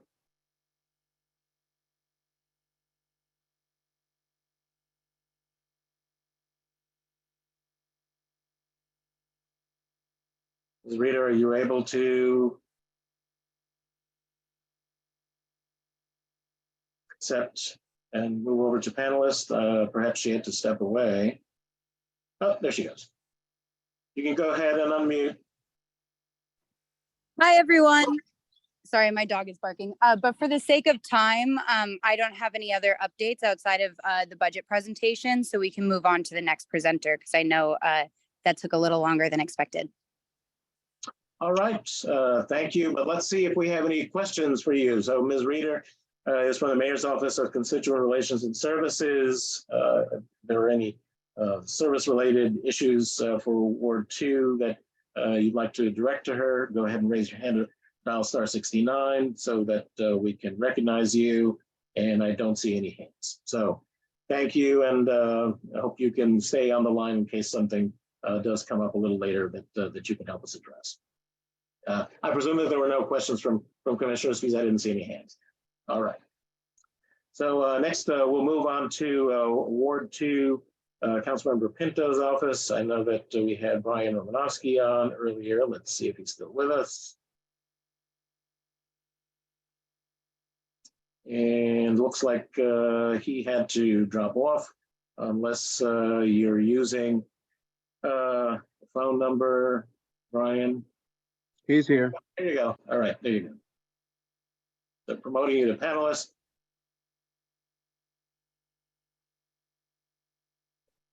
Go ahead, Brian. Hey, everybody. I am going to try to share a presentation. So I'm going to share my screen. Bear with me 1 second here. Okay, can you see the presentation? Yes, we can. Okay, awesome. Well, good to be with you all. I'm going to jump right in because I know this is going long. So as you know, Mayor Bowser released her proposed fiscal year 2024 budget a few weeks ago. We know that there's expected reduced revenue from things like the vacant office space downtown. And so there are going to be a lot of hard choices being made this year. We're glad that the mayor's proposal includes funding that you advocated for and that Councilmember Pinto requested for projects like the modernization of Seton Elementary, a new Shaw Middle School at the former Banneker site on Euclid Street, increased hours at rec centers, which we are hoping will include the Kennedy Rec Center going forward, and funds to repave streets, alleys, and sidewalks around Ward 2. But the council member does have many concerns about proposed cuts to the Department of Behavioral Health's community response teams. They handle people that are having mental health crises in the city, to staffing at other public safety agencies, and to victim services funds, also to circulator routes that Councilmember Pinto would like to see expanded and not cut. So those are some of the areas where we are concerned. Budget oversight hearings are actually still going on. There's, you can see on the presentation that there's more tomorrow for a few more agencies or commissions. And there were many today that I know were very productive. So the committees then mark up their budget at the end of this month, followed by the first budget vote in May, with the final vote in early June. So the budget season is a marathon and not a sprint. I'll post a link in the chat to the budget hearings in case anybody wants to go to any that are still happening. And you can sign up to testify or submit written or oral testimony. Let's see. Okay. So Councilmember Pinto's top priority remains improving public safety. As the chairwoman of the Public Safety Committee, she's working to ensure that the budget addresses the needs of these agencies, communities, and survivors of violence. As some of you may remember, last month, Councilmember Pinto hosted a series of gun violence prevention roundtables to bring the government and community together to develop solutions. So our team is now taking the feedback from those roundtables and the issues that were raised, and we are developing legislation that we'll be introducing shortly to address a lot of our public safety needs. And speaking of legislation, Councilmember Pinto recently reintroduced the Recovery Act, which is her blueprint for making sure our downtown is resilient, vibrant, and safe. I'm going to post a link in the chat so you can read more about the bill. There's a Medium post. I don't know, some people know more about Medium than I do, but she posted on Medium. So there's a whole Medium post that I'll post. But it's important that your at-large council members hear from you about the importance of our downtown recovery. So please, if you can, send them an email or leave them a message if this is important to you. I think a lot of folks are hearing the difficult budget numbers that we have this year and all the programs that we love or find essential for helping our neighbors that are being cut. And without downtown recovery, we're never going to be able to fund those programs going forward. So we really, really need to work on downtown recovery. Other legislation that has come up recently, Councilmember Pinto also introduced a bill to lay out a comprehensive plan to remove and replace all lead water service pipes in DC by 2030 at no cost to homeowners. So you can learn more about that. I'll post a link in the chat to that as well. Moving right along. So I'm really excited to announce that Councilmember Pinto is going to be hosting her Ward 2 Earth Day cleanup this year here in Shaw on Saturday, April 22nd. So a week from this coming Saturday. It will be from 11 a.m. to 1 p.m. and we're going to start at Bundy Dog Park near 5th and P Streets Northwest across from KIPP. So feel free to come and join if you'd like. We will have supplies like bags and gloves and trash pickers. And you can go to whatever area you'd like in the neighborhood, and we'll have a central spot for having all the trash collected. And then we'll plan to head to Dacha afterwards for some beverages. So hopefully you can join us for any or all of that event. And if you thought I was excited about the cleanup, I'm even more excited about graffiti removal. So DDOT finally this past Friday, or not DDOT, DPW added a graffiti removal request back to 311. So if you see graffiti around your neighborhood, which I'm sure you do because I live in the same neighborhood as you guys, please snap a photo and submit a request. If it's on private property, you can still submit a request for them, but DPW will then deliver them a waiver, which the property owner has to fill out, but they can now submit it via email, which was not an option before either. So we are moving into the future, folks, away from fax machines. Finally, I'll just remind you all to sign up for our newsletter at brookpintodc.com or follow the council member on Twitter, Instagram, and Facebook. And with that, I will take any questions and post in the chat. Great. If you can take down your presentation so that I can see who's raising their hands. There we go. Any members of the commission with questions or requests for Mr. Romanowski? I don't see any hands. I do see a hand from an attendee.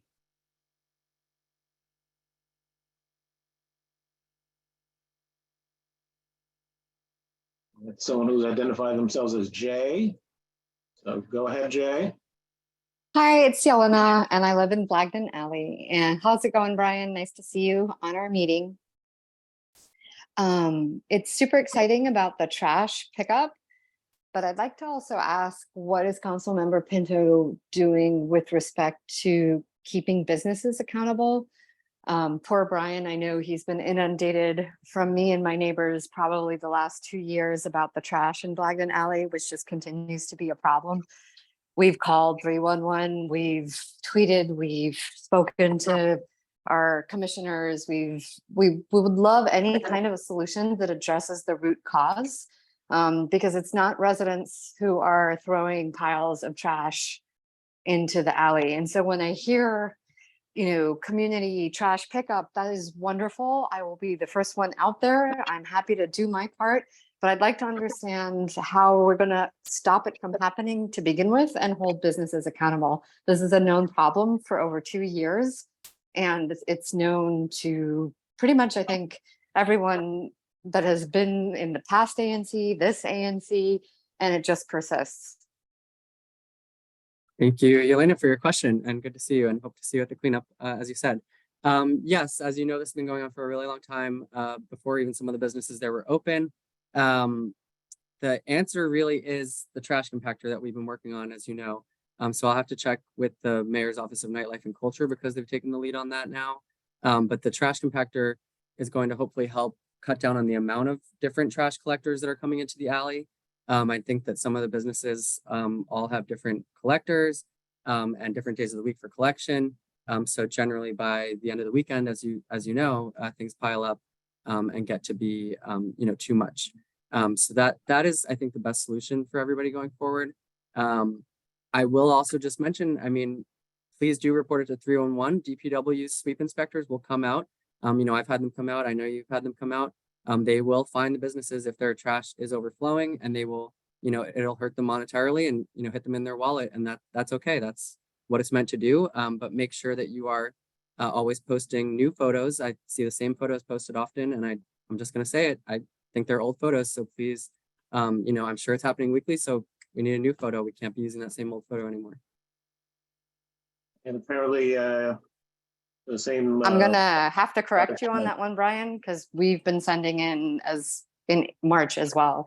But you can also understand that after some point, after 2 years, it's kind of a burden also on the residents. We've made it known. We've provided 2 years of photos and videos, and it hasn't resulted in anything. So when you say businesses are being fined, I'd love to hear that. I worked at a business in Blagden Alley, Reformation Fitness. We kept our garbage within when it wasn't able to be just dumped in the trash outside.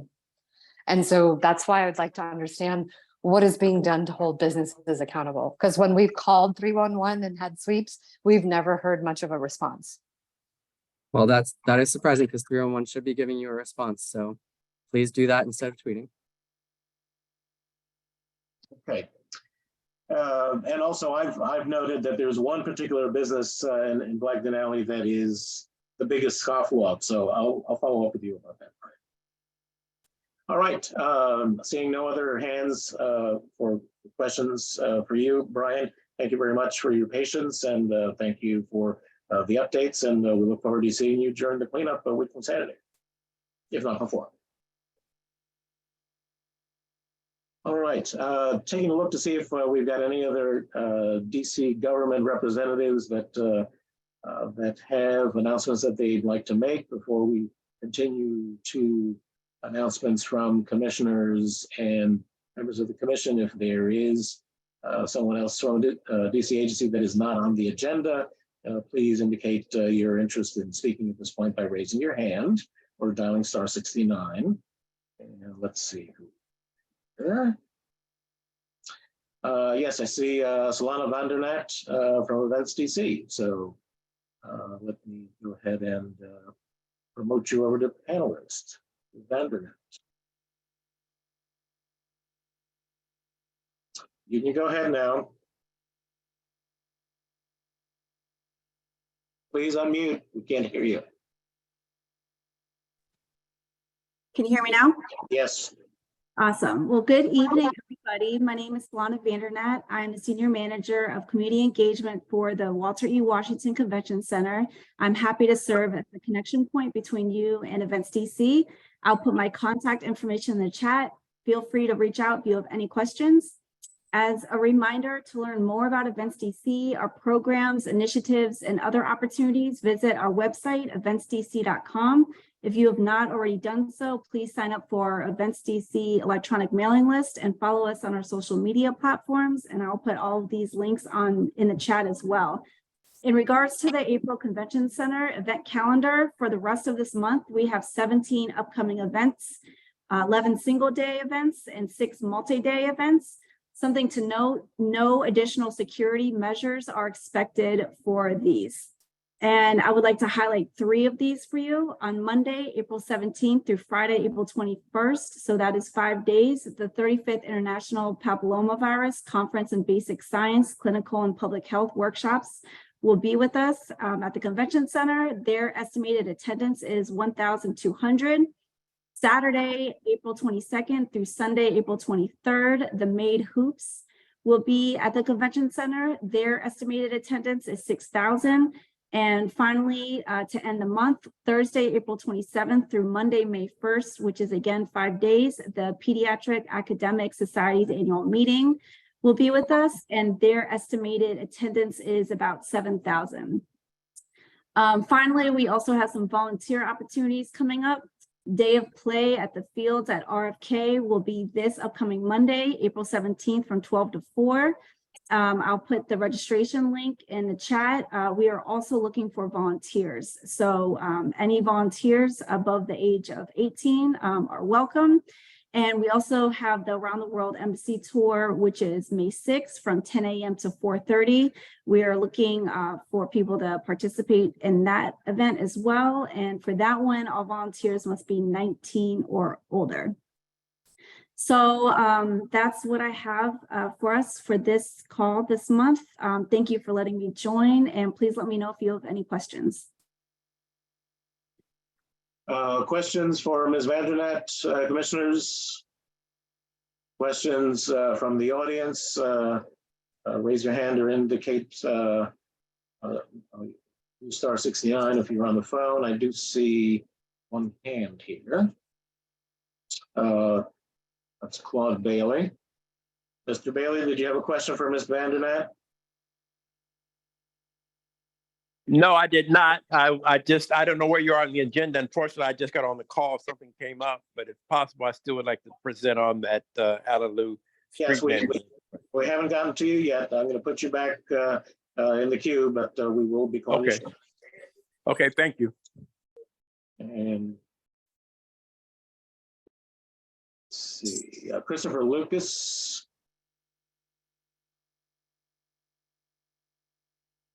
Can you hear me yet? Yes, yes, we can. Oh, I don't see the video, and I would need access to share my screen. So, are you on the agenda, Mr. Lucas? You might be. I read that we were like 7th on your agenda. Yes, so yeah, we haven't gotten to you yet. So we will Okay. call you and we'll move you over at the appropriate time. I apologize. All right. All right, it doesn't look like we've got any questions for you, Ms. Vandernat. Thank you so much for sharing your updates with us, and we look forward to seeing you again soon. Great, thank you. Certainly. All right, seeing no other district agency officials, announcements from members of the commission. Don't see any hands. Yes, Commissioner Murray. Yes, so I am having my single member district meeting at the Kennedy Recreation Center. From now on, it will be the 3rd Monday of every month at 6 p.m. So I hope that everyone in 2G05 could come out, and if you have any questions, we could talk about issues you may have during that time frame. I look forward to seeing you all there. Great. Any other announcements from members of the commission? Announcements from attendees, please raise your hand or use *69 if you're on the phone. Don't see any hands raised. So we will move on the agenda. Department of Motor Vehicles, parking adjudication, ombudsman presentation on the ticket adjudication process. Commissioner Berry, did you want to introduce this? And yes, unmute. The person is Tony Duggar. Do you see him? Yes. Okay. Did you bring him out? He is I'll let him introduce himself, but he's going to help us with these parking tickets. So Mr. Duggar, please take over and introduce yourself and tell everyone what you do, especially now the street cleaning is back. It's, you know, a lot of people are getting tickets right now. So please let us know what you do. You can go ahead and unmute. There you go. Okay. Great. So first of all, good evening, everyone, and thank you very much for an opportunity to come before you to speak to your community on a very important office that can assist with ticket adjudication. So I'm going to pull up my PowerPoint here real quick. Let's see.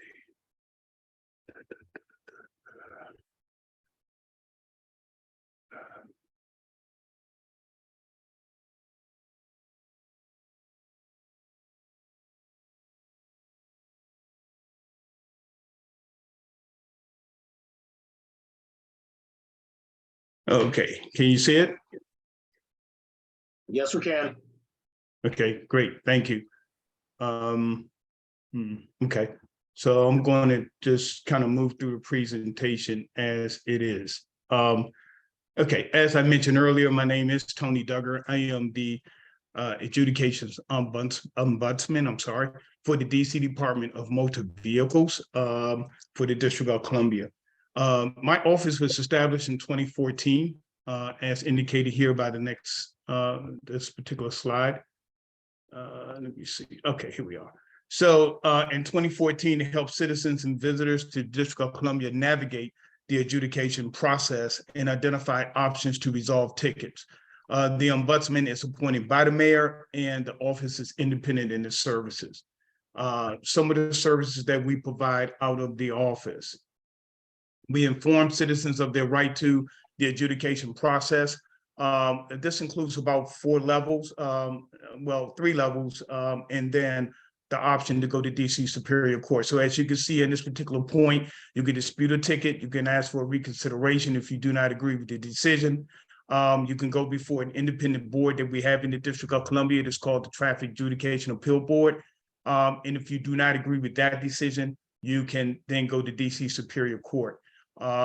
Every decision and every point of discussion within the adjudications process, or I should say the administrative process within the agency, follows you all the way to DC Superior Court. And so there will be a review of the administrative process, any other issues that DC Superior Court may want to raise as you take your dispute to the judicial system. We also provide minimal assistance in the administrative process in preparing your adjudication. We could talk you through it. We can give you an idea of how the process works, or what the hearing examiner may be looking for, how they think about evidence and defenses of the ticket that you may present. We also will explain the fundamental defenses of the ticket. It's also contained on our website. We will review open adjudications, hearing decisions, and go over those with you. In addition, and if there are any administrative errors, and there's a typo there, but we can refer you to the appropriate office. We make referrals also to other offices to assist with paying tickets. We identify systemic issues and concerns raised by residents. And within reason, we can provide an opinion concerning the likelihood of winning an adjudication, but we emphasize, as stated here, we cannot provide legal advice or speak to a final decision. This is our process. When you contact our office, we will hear the issue, research it to determine its validity. If the issue is valid, we will advise the citizen of the next step or refer the citizen to the appropriate office. If the complaint is invalid, that's part of our job. We have to explain and inform if your issue is not going to amount to much.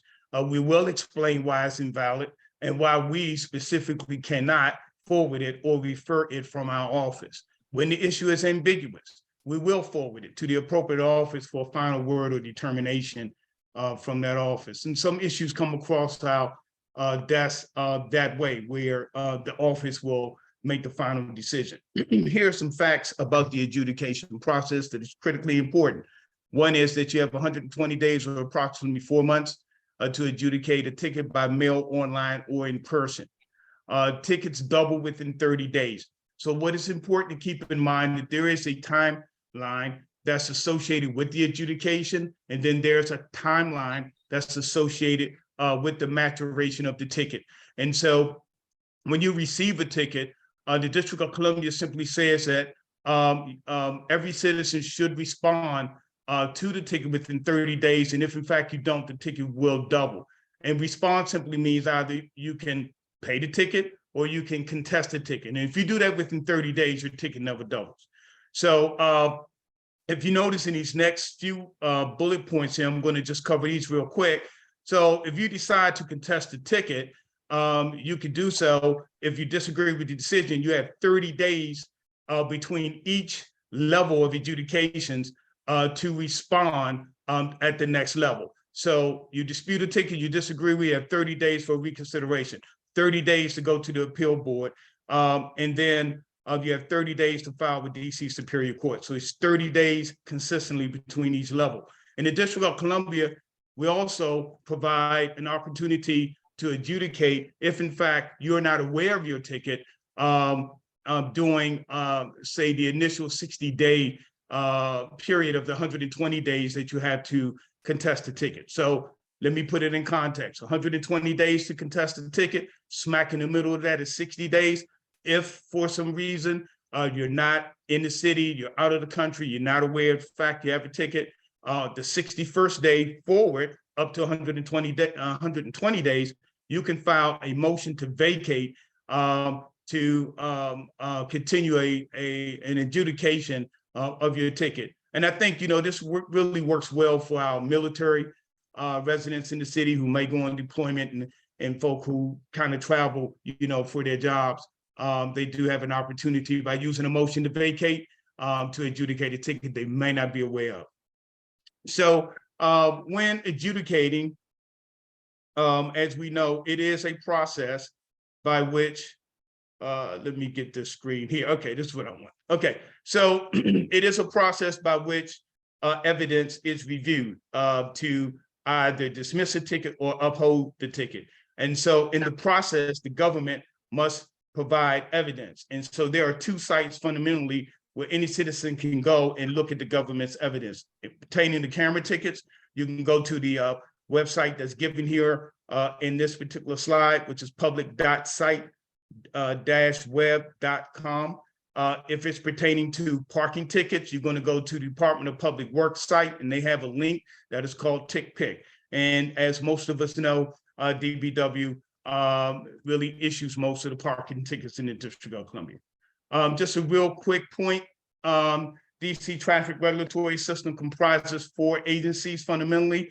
The DC Department of Transportation, of course, has been a point of discussion in the ANC meeting so far. DC Metropolitan Police Department, Department of Public Works, and the DC Department of Motor Vehicles. It is important to know that DMV does not practice enforcement or issue tickets.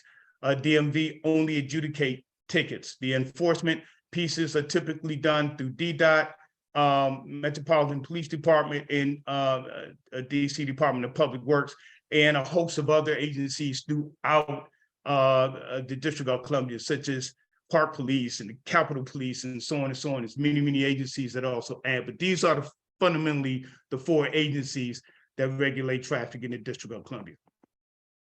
So I want to just, I think this is critically important, and that is commonly asked questions.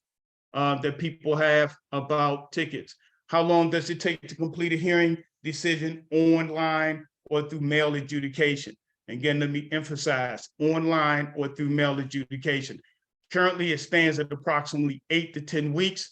The good news is, while the government is reviewing your adjudication, your ticket is fully suspended. It will not incur any penalties or fees. And as long as you do not have 2 or more outstanding tickets that could make you eligible for a boot in the District of Columbia, you would not have any impact driving throughout the city. A commonly asked question is, can a ticket be transferred from one person to another? No, it cannot.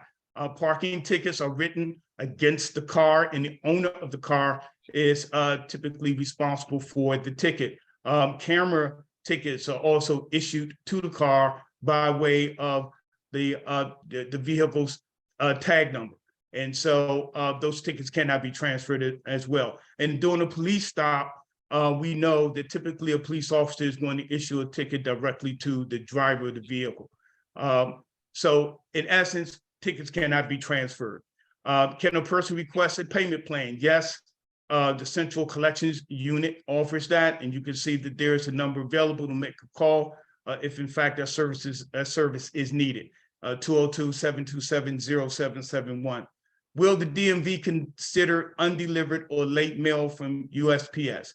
The answer to that is no. DC DMV is obligated to mailing or sending notice out. It is not responsible for any hiccups or problems that may occur with USPS. Let me just, I guess, add to this though, because there's an option that DMV offers citizens of the District of Columbia. It's called the Ticket Alert System, or TAS is short, and you can find it on the website, where you can actually enroll in that program. You could be alerted of any tickets or activity on your car via email. Can a person pay a portion of the ticket and still contest it? No. Once you pay any portion of a DC ticket, you, by doing that, accept full liability of the ticket. So never make a payment on the ticket. Don't pay the ticket and then come back and decide later, oh, I want to contest it. You can't, and definitely do not pay any portion of the ticket. Get a person adjudicate a ticket connected to a rental or lease vehicle? That's the kind of yes and no response. Yes, because you can do it online. No, if you go in person and you try to contest a ticket of a leased or rental vehicle, you're going to be required to show proof of ownership, which can be very difficult with a leased vehicle or with a rental vehicle. And in cases like that, you would have to provide a power of attorney, which can also, for adjudication, which can also be found on our website. And so online, yes, you could do it. And perhaps at some point that will become more consistent in terms of what those requirements are online. So that's pretty much my presentation. If you have any personal issues pertaining to your adjudication process, please contact my office. I've listed my contact information inside of the chat and here also on the screen. So thank you very much for an opportunity again to present this office and its services to your community, and I will take any questions. All right, if you can take down your presentation so that we can advocate the questions. Yep. Members of the commission, any questions for Mr. Duggar? I don't see it. I don't have any questions. Could you make your presentation available in the chat, or so that people could have access to it? I think it would be very helpful. I know people have had financial setbacks due to tickets, the car being booted, not being able to get to work, things of that nature. So that's why I thought it was very important that you be here, because especially if Howard is in this vicinity.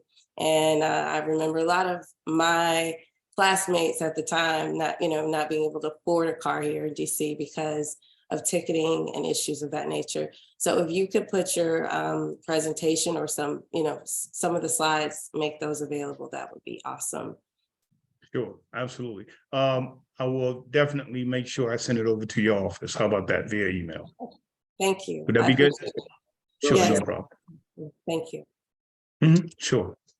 I don't see any other questions from commissioners. Any questions from attendees? Either raise your hand or use *69 if you're on the phone. I don't see any questions for you, Mr. Duggar, so please do Thank you. send the commission your PowerPoint. We can share it to the commissioners and they can in turn disseminate it to their constituents. Thank you very much. Have a great evening. You too. Thank you. So next, now we'll move on to Mr. Lucas.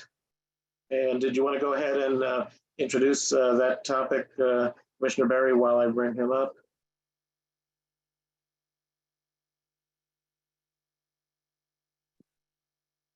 I'm sorry, I'm not sure.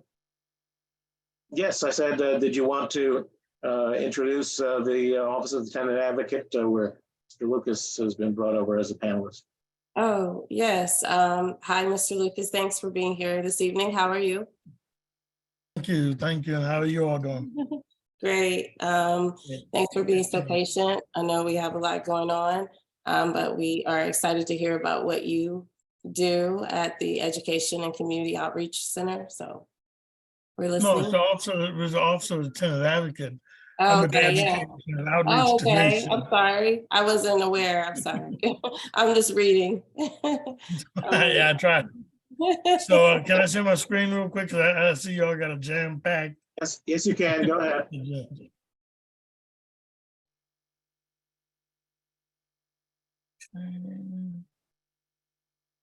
Okay, so this is basically what the Office of the Tenant Advocate and how the tenant community in the District of Columbia.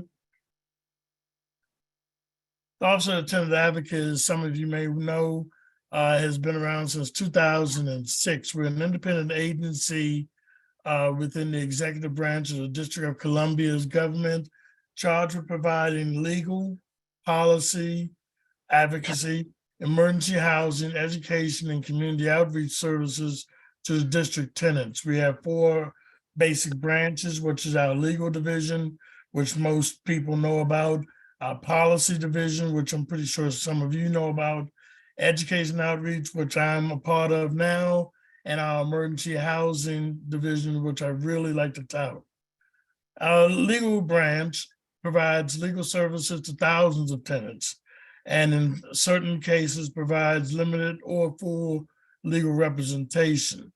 OTA attorneys may also assist tenants in their self-representation efforts in navigating mediation and alternative disputes.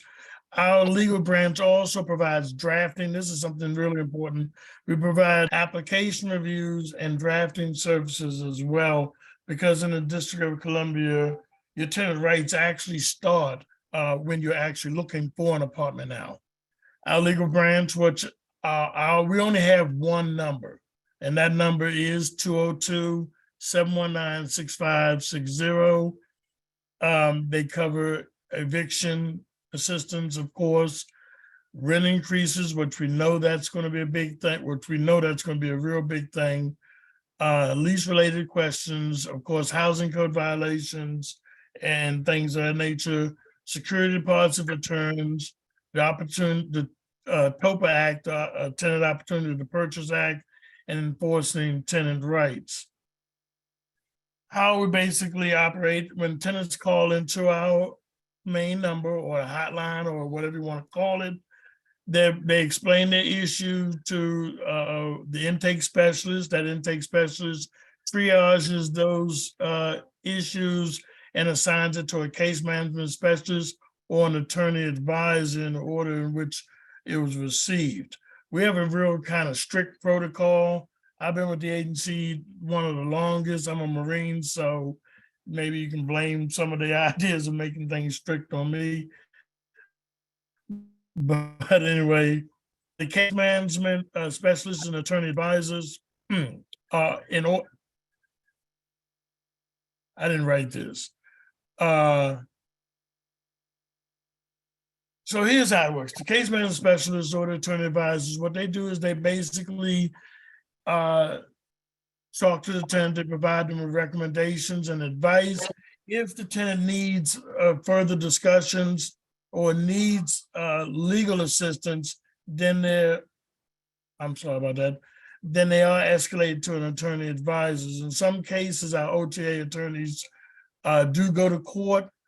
In most cases, our OTA attorney advisors refer tenants to court if they need to go to court. Our policy branch work with government and community partners and partners in titles, including the council, the mayor's office, executive agencies, the court, tenant stakeholders, the tenant bar advocates, and others to promote better tenant protection laws in the District of Columbia, which I'm with the Educating and Outreach branch. We develop educational materials, classes, as well as virtual tutorials on issues important to district tenants, and participate in community events and activities. Our temporary, I think something skipped. I want to make sure of that. Our education outreach branch is the same number, the 202-719-6560 number. We assist with forming and sustaining tenant associations, customizing classes for tenants and tenant rights. We do listening sessions. We go out to community events, and we have tutorials, and we have a class, our eviction prevention classes, because we know, unfortunately, that with the high increase and of course a lot of other issues in the District of Columbia, the courts just reopened a couple of days ago, and we've gotten an alert that it's going to be a summer to speak of. Our temporary housing program assists tenants who have been displaced by fire, flood, or government closures. The program is only activated when the OTA receives an alert from the Department of Buildings, DC Homeland Security and Emergency Management Agency, DC Fire and Emergency Medical Services Department, the Fire Department, and by the Red Cross. The temporary emergency housing program provides displaced tenants with temporary, that's really like 14 days of housing, hotel accommodations, basically, storage for their personal belongings, and to coordinate services with other district government agencies. We really are like a stopgap measure with our temporary housing program. Our eviction prevention, I'm just going to speak real brief about this. As a lot of you know, what we want to make sure all tenants know is there are only 10 specific reasons in the District of Columbia for eviction. Of course, the most common are for non-payment of rent or for lease violations. We are seeing a rise of a third, which is illegal activity inside the unit. Our eviction diversion, all tenants being evicted for lawful reasons in the District of Columbia, they must receive a written notice with the various requirements, including the reasons for the eviction. A tenant who is being lawfully evicted in the District of Columbia has the right to, one, a written notice from the landlord describing the reasons for the eviction. Two, the opportunity to cure if the lease violation is the basis for eviction. Three, the opportunity to challenge the landlord's claim in DC Superior Court. And four, we always recommend to avoid and prevent evictions for non-payment of rent to pay the rent, because there's other legal actions you can take instead of jeopardizing yourself with withholding, improperly withholding the rent. In order to evict a tenant, this is a must. I want to make sure this gets out to the community, that it must go through a judicial process. If a landlord does prevail and wins possession in the eviction case, the court will order and give the landlord a writ of restitution, which is basically the permission for the landlord to take back his property. In the District of Columbia, all evictions, like I said, must be scheduled and executed in the presence of a Deputy United States Marshal. Self-help eviction is illegal. You can thank the late Marion Berry for the Eviction with Dignities Act. And I'm pretty sure any of you that live in DC for some time, you may have noticed when that from how it used to be where people's stuff would be put on the street to now there doesn't seem like a lot of stuff's on the street. That's because it's illegal for landlords to evict tenants that way. Self-help evictions, like I said, are prohibited in the District of Columbia, and they must be in the presence of a United States Marshal. If you or any of your constituents or anyone online has any questions, the main thing I want to give as a takeaway from this is that you need to contact the Office of the Tenant Advocate. Like I said, we're like free attorneys. We do have a website. We also have social media. I can, if you allow me, I can kind of show you our website. And as you can see, well, this is about TC Tenant Summit. And the next slide, what I really want to get to is hold on. We have a lot, that's the emergency assistance program.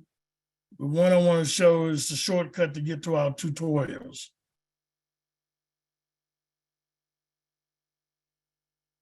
And as you can see, we have a variety, I'm not gonna go through all of them, but as you can see, we have a variety of different tutorials on a variety of different issues. I've translated some of our tutorials as well. I'm going to stop sharing. We're still on the last slide with the tenant hotline, et cetera. So you might want to stop sharing this and then switch to something else. Sorry about that.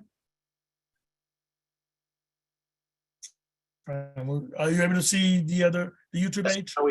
Yeah, go ahead. Okay, so like I was saying, I just wanted to show that because we have we've even tried to make them a little bit more entertaining. As you see, our most latest videos have the animation in them. And like I said, so even if your constituents, if they're just I guess suggested to go to our website or call, what we want to make sure is the tenants don't make the wrong decision, especially when all they have to do is give us a call to get that information. I can stop sharing now and take any questions if you like. Thank you. Any questions from members of the commission for Mr. Lucas? If not, if there are any questions from anyone in the audience, attendees, please raise your hand or indicate your interest in asking a question by using *69 if you're on the phone. Yes, Mr. Nigro, go ahead. So, hey, Mr. Lucas, I found that was fascinating about the temporary housing for, I guess, like fire, right? Yes. So how often is that used? I've never heard of that from your office. That was new to me. Well, it's always depleted. If you, one of the biggest, I would say one that got the press, you heard about the Arthur Capers, you know about the Arthur Capers fire, right? Yep. That's where we come in, we assisted all those tenants. Okay. That one actually depleted our funds for that program. We're trying to work with DC Fire and get something going with DC Fire, because with the cut, that program also has been cut. And I'm pretty sure you can understand with some of these fires, you know, that program can be exhausted very quickly. So we're trying to find another way of dealing with it by maybe, you know, getting out there, education with the fire department, and try to be preventative as best as possible. Mr. Lucas, this is Commissioner Brown. Can you share your presentation with us later? Yes, I'll do that. Okay, thank you. Great, thank you for that. And I don't see any other questions from commissioners or attendees. So thank you, Mr. Lucas, for the very informative presentation. And we look forward to hopefully some better news in terms of the budget so that some of your services can be extended to more. Well, one of the things I would recommend if because I'm pretty sure, I know that you all have a lot of rental properties in your area. What I would really recommend, and what we're asking you all to do, is maybe contact your council members and in support of the legislation that I think it was Councilmember Robert White introduced to try to cap the rent increase for this year, because we know that at 8.9 max, even the 5% for seniors and disabled, but we know that 8.9 max is going to just really flood the court, especially now that ERAP is, from the amount that they've gotten cut, that's going to, and there's never going to be another stay DC. All right, that's great advice. Commissioners have heard it, and hopefully the attendees have it as well. So thank you again for the presentation, and thank you for hanging in there with us while we took care of some other business in advance. You all have a good night. Thank you. You too. Bye-bye. So next we're going to move on to a presentation about the DC street lighting project. That's the last of our informational presentations for today. Let's see if Ms. Wells is the presenter. Ashley Wells, yes. So moving her over to panelist. Barry, Commissioner Barry, did you want to introduce this topic?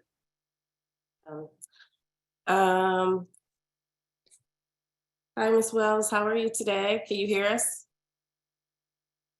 I'm doing well. How are you?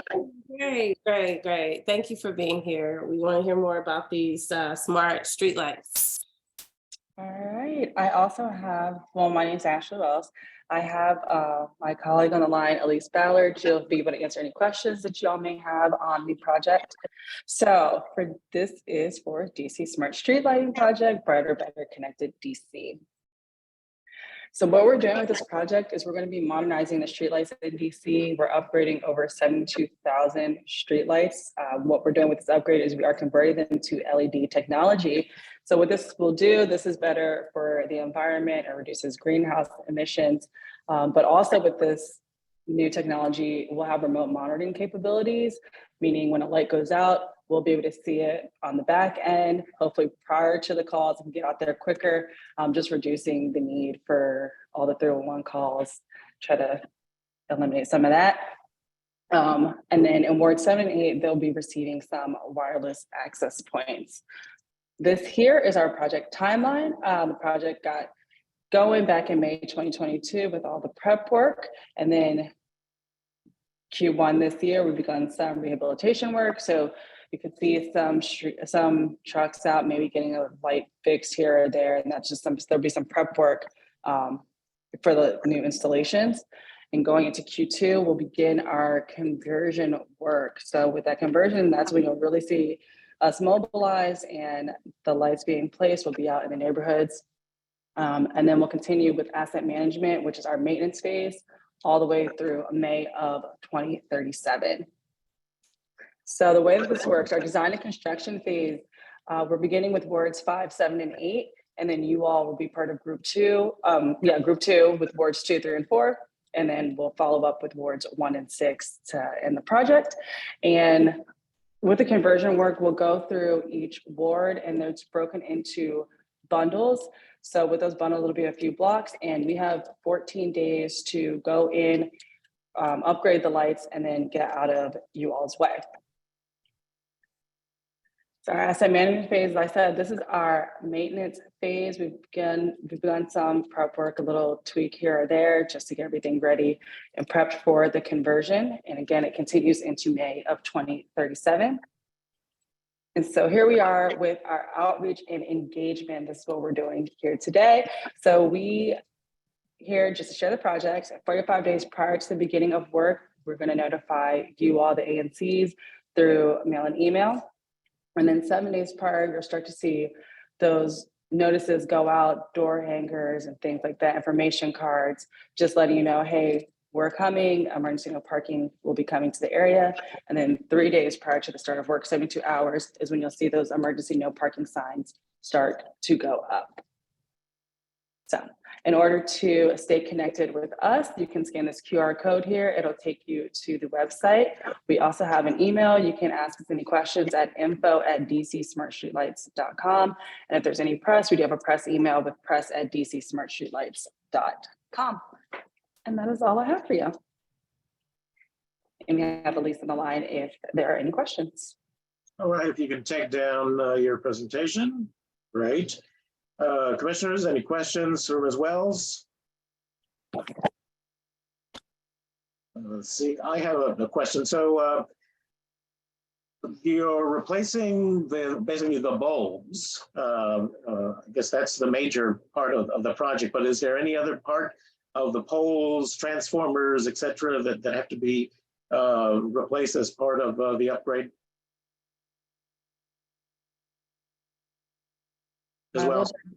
I'll direct that to Elise. I'm not sure if you've upgraded her so she can open up her mic. Elise Ballard, Ballard. ALESE. As Ballard, let's see. Yes. Over. She's coming over as panelist. There she goes. Ms. Ballard, you can unmute. There we go. Thank you. Can you all hear me? Yes, we can. All right. To answer your question, DDOT provided us an existing asset condition report. So a report of, I'm not even sure how many assets, but basically there's a set number of poles, arms, foundations, associated lighting infrastructure that gets upgraded. That said, if we get out there and we find that something said it was in good condition and it's actually not in good condition, there is a contract mechanism for us to repair that as well. But we've been provided a report by the district as to a bunch of lighting infrastructure that has to be replaced as well. All right, thank you. And then everything gets maintained to the condition that it's in at the end of the construction period. Through 2037. Exactly. All right. I don't see any questions from members of the commission. I don't see any questions from members of the public. So we'll thank you for that. And we look forward to getting the notification that that your teams are coming out to our streets to make these upgrades. Looking forward to it. Thank you for having us. Oh, wait a minute. All right, thank you. Looks like we do have one question. Hang on a second. Oh, so Anna Lanich. Yes, you can go ahead and ask your question. I just wanted to say the sustainability aspect sounds really great. I popped my question in the chat, but I don't think it popped up. I wanted to ask out of curiosity, what is the color of the LED lights? I know that sometimes they have a tendency to lean more towards daylight or a blue light as opposed to sort of the 2700 warm traditional street lights. A lot of the homes around this block are traditional row homes. So I'm just asking, as a lot of the light from the street lights does seep in. So out of curiosity, for the residents, will we just have to adjust our blinds more at night, or what would the deal be with the color of those, since blue light's a little more disruptive to sleep? So that's a great question. All of our lights are like a soft white, except for like the more urban areas. So the lighting specifications we were given by DDOT are really based on what kind of roadway it is. Is it urban, suburban, rural, that sort of thing. All that to say, there are, in the remote monitoring and control system, there's a mechanism for us to dim lights like automatically. Thinking through this a bit, that would probably still necessitate a 311 call. Say the light is too bright in front of your house. I think the only way that for us to, we could remotely change it, but you would still have to submit a 311 call to let us know that you'd want it changed, if that makes sense. No, that sounds great. That sounds perfect. Great, thank you so much. All right. Yeah. Yes, Commissioner Bering, go ahead. What constitutes urban?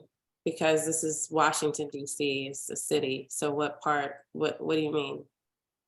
So that's a great, that's a great question. I'm not really prepared to answer. I think it's all based on traffic, right? So like residential, maybe I misspoke, but urban versus residential or commercial versus residential are going to have different lighting specifications.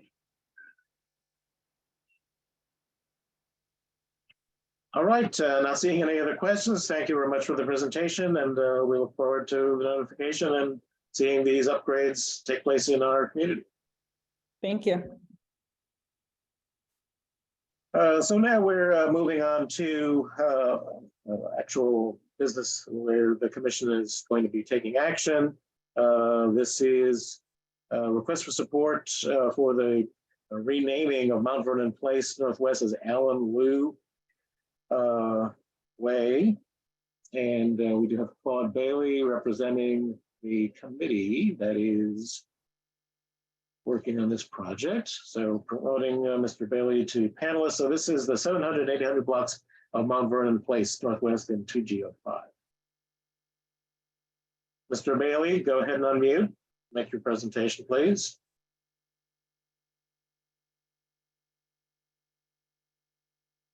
Mr. Bailey, are you there I unmuted. There I unmuted myself. Sorry. Go ahead.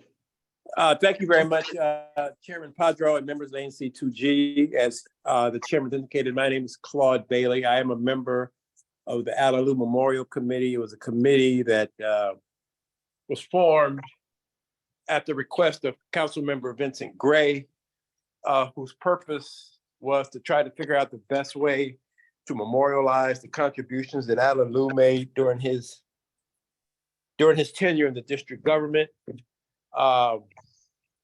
As Commissioner Padro and Commissioner Nigro know, Allen started out, we started out together in 1996. We were the first two people the convention center hired to work on the development and construction of the new convention center.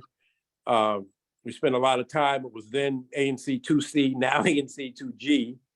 We spent a lot of time in the ANC working with them and getting their support for the convention center, and also working with them during the construction period as well, to try to be sure that we minimize this disruption as much as possible.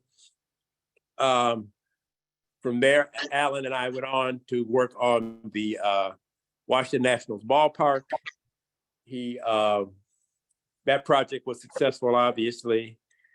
I left the government then, and I went to my current employer, the law firm Venable LLP, which is not too far, on Mass Avenue, which is not too far from your ANC, as a matter of fact. And from there, Allen went on to work for Mayor Fenty. He was responsible for modernizing most of the schools in the District of Columbia. It was, I think it was almost $1 billion worth of capital improvements were done to the schools during his tenure when he ran the Office of Public Education Facilities Management. He also did some libraries as well, in addition to the schools. From there, he became the city administrator for the District of Columbia. He was very instrumental in a number of major projects. Probably one of the most notable ones was he worked with PEPCO to do the plug project, which is the project now where they're everywhere possible. They're taking the power lines and undergrounding the power lines to minimize service disruptions. So he had a pretty distinguished career in the District of Columbia government. I referred to him kind of as the Robert Moses of Washington, D.C., although Robert Moses' name kind of has some positive and negatives associated with it. But he did kind of do a lot to kind of change the face of the city, which is why I think Vince Gray wanted to do this. And the committee was comprised of a lot of people who had worked with Allen over the years in his various capacities. And we examined a number of options. We looked at putting something over in front of a sign in front of the baseball stadium, trying to rename the street around the baseball stadium, possibly naming a school after him. There was a thought about naming a possible part of the new, what was then Wilson, now Jackson Reed High School, because he was very involved with the renovation of that school. And after examining all the options, we concluded the best thing to do was to name this block between the 7th and 900 block of Mount Vernon Place after Allen. And there had Councilmember Gray did introduce the legislation. There's been a hearing on the legislation. The Convention Center has sent a letter of support of the legislation. So we would also like, with the, the obstinate support of the ANC 2G, where where the street is located, where the Convention Center is located. So that's why I am here tonight. And if there are any questions, I'd be happy to answer them. Okay, members of the commission, questions for Mr. Bailey? Commissioner Nigro? Thanks for coming to me. I must say, for my single member district, we are in full support of this. And I wrote a letter several months ago now. I can't quite remember when, but I think it's great. I met him just a couple times. I don't know him as well as certainly as you did, but he did great things. And I think this is very appropriate. Well, thank you. We appreciate your support, Commissioner Nigro.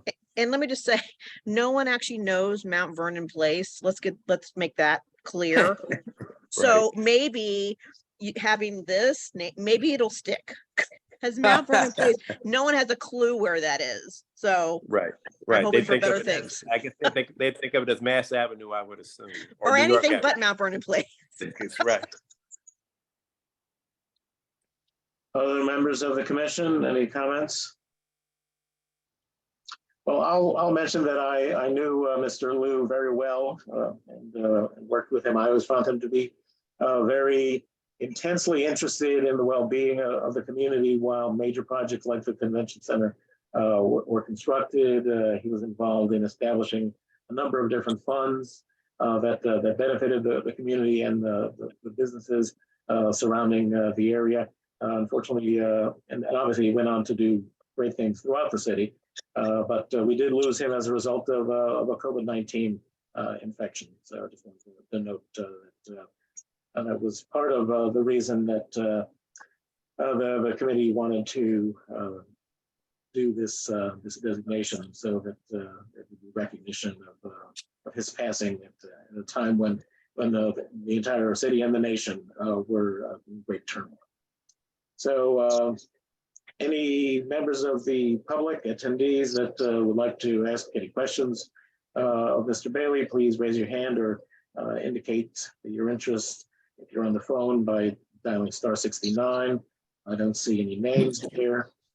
Commissioner Barry, this is in your single member district. Would you like the privilege of making the motion here? You're muted, Commissioner.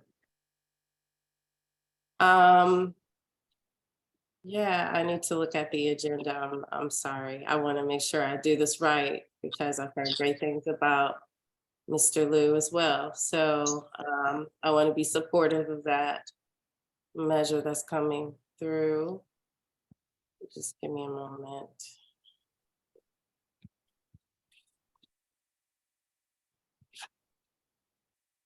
I'm sorry.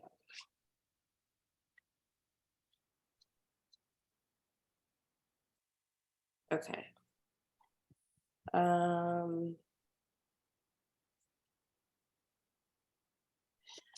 Yes, I moved to rename Mount Vernon Place Northwest as Allen Y. Liu Place for the 700 to 800 block of Mount Vernon Place Northwest.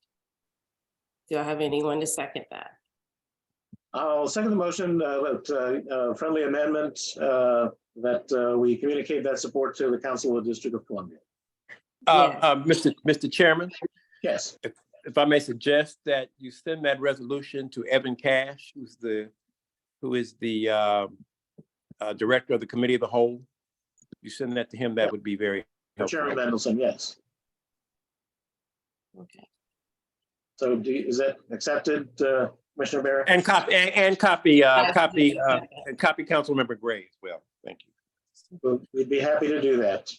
Right. Commissioner Barry, you accept the amendment? Accepted. Right, so it's moved by Commissioner Barry, seconded by myself. Any further discussion? Hearing none, all in favor signify by saying aye and raising your hand. Aye. And that's unanimous, 6-0-0. So thank you very much, Mr. Bailey. That correspondence. Well, thank you. was issued And as thank requested. you. And thank you. I want us to thank you and all the other commissioners for your support. Absolutely. Thank you. And Okay. thank you for your patience in waiting for the item to come up this evening. Okay. All right. And thank you again and good night. Good night. So now moving on to ABC items. We have the first of several renewals. This is Petite Cerise. Let's see if Mr. Zink is able to join us. Yes, he is. Bring him over as panelist. So Petite Cerise is located at 1027 7th Street Northwest. This is a Class C restaurant license. Hours of operation are 7 a.m. to 12 a.m. Sunday through Thursday, Friday and Saturday, 7 a.m. to 1 a.m. Hours of sales and service, 8 a.m. to 12 a.m. Sunday through Thursday, Friday and Saturday, 8 a.m. to 1 a.m. There is a sidewalk cafe endorsement on this license. Mr. Zink, you'd like to share a little bit about your recent opening and your current operations and the proposed changes to your operations. The commission is eager to hear from you. Yeah, absolutely. Alex, thank you. This is Alex Zink. I'm one of the co-owners along with my chef and business partner, Jeremiah Langren. We, as some of you may know, some may not, we opened the Dabney in Blagden Alley, Halloween of 2015. We absolutely love our position in Shaw, Blagden Alley, and with Alex's support, has been a wonderful home for us. We were eager to expand into the Shaw sort of / Mount Vernon Triangle area, which is why we pursued Petite Cerise in 2018. It's been a long road to get here. For various reasons, we opened on March 14th of this year. We're now in about week 5. To say it's been a journey is putting it mildly. We've really enjoyed everyone from the neighborhood, fans of the Dabney, those that are just discovering us now. We welcome them in for breakfast, lunch, or dinner. It's been really great. Ms. Nigro has been a wonderful ambassador for us, and we've just really enjoyed our support. Currently, our hours of operation are Tuesday through Sunday. We are closed on Mondays. We open at 9 a.m. And we close we close at 10 p.m. Tuesday through Saturday, and then on Sunday we are just open from 9 a.m. to 3 p.m. Only plans in the future will be to add an additional dinner service on Sundays, but as of right now, we're just enjoying our place in the neighborhood, and it's been such a thrill to finally be open. Great. The ABC Licensing Committee heard the presentation from Mr. Zink at our meeting last Thursday, and did not see any reason for any changes to the settlement agreement, which is in place, and recommended that the full commission support the renewal of this license, which, as was previously noted, is in Commissioner Nigro's single member district. So are there any questions for Mr. Zink, either from members of the commission?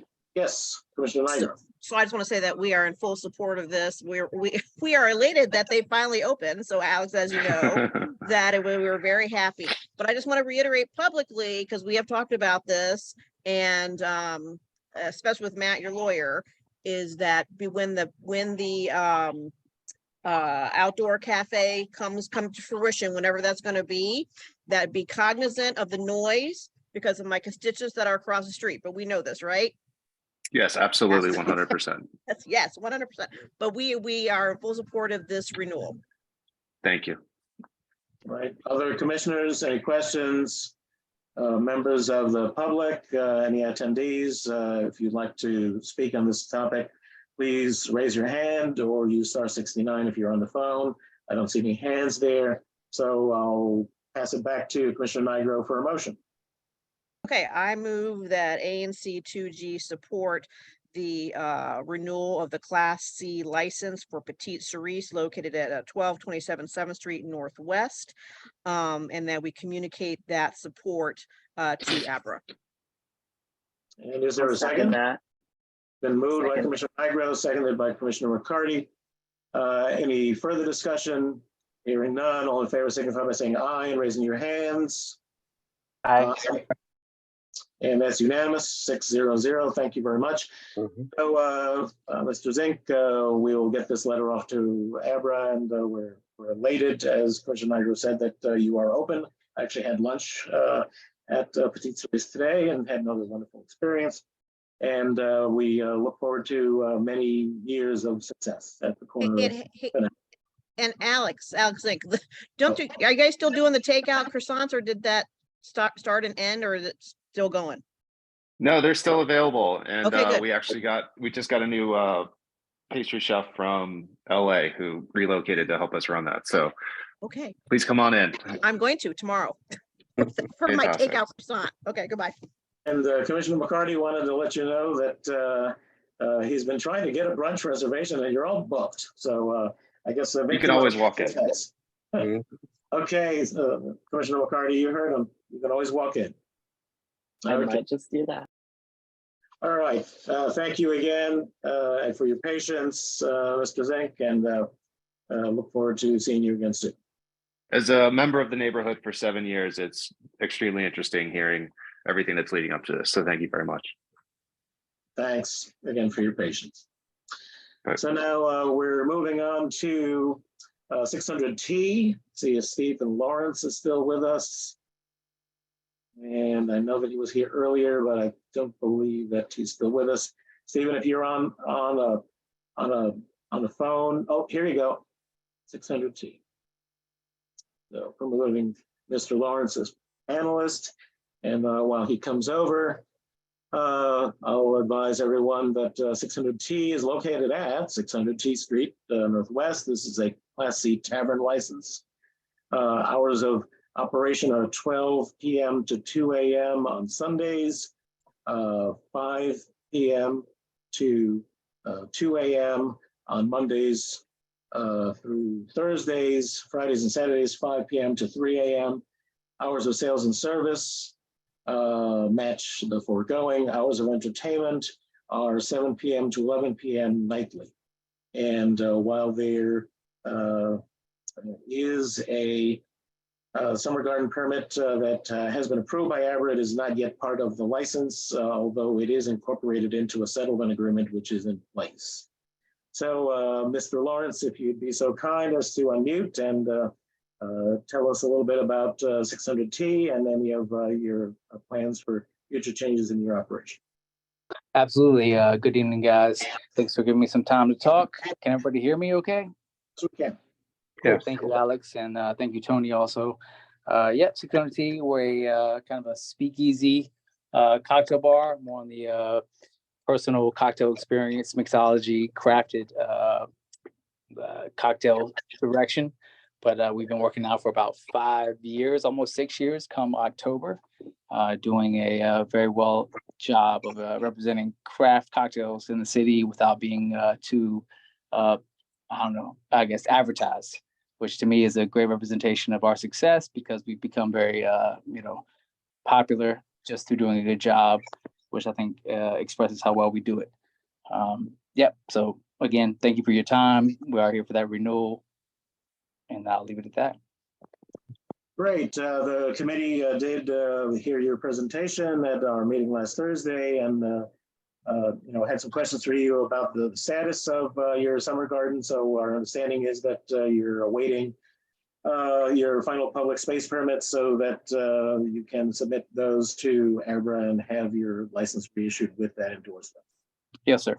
So with that understanding and the fact that there is a settlement agreement in place, the committee did recommend that the full commission support the renewal of this license. Is there any further questions for Mr. Lawrence? Any questions from attendees? Please indicate by raising your hand or dialing *69 if you're on the phone. I don't see any comments or questions there.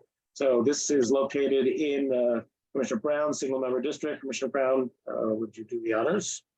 Yes, I'd just like to also offer, the entire time that they've been open, I have never heard of any instance of any disruptions or anything like that. They've been great neighbors in the neighborhood. You hardly even know that they're there. And I appreciate all your work, Steve.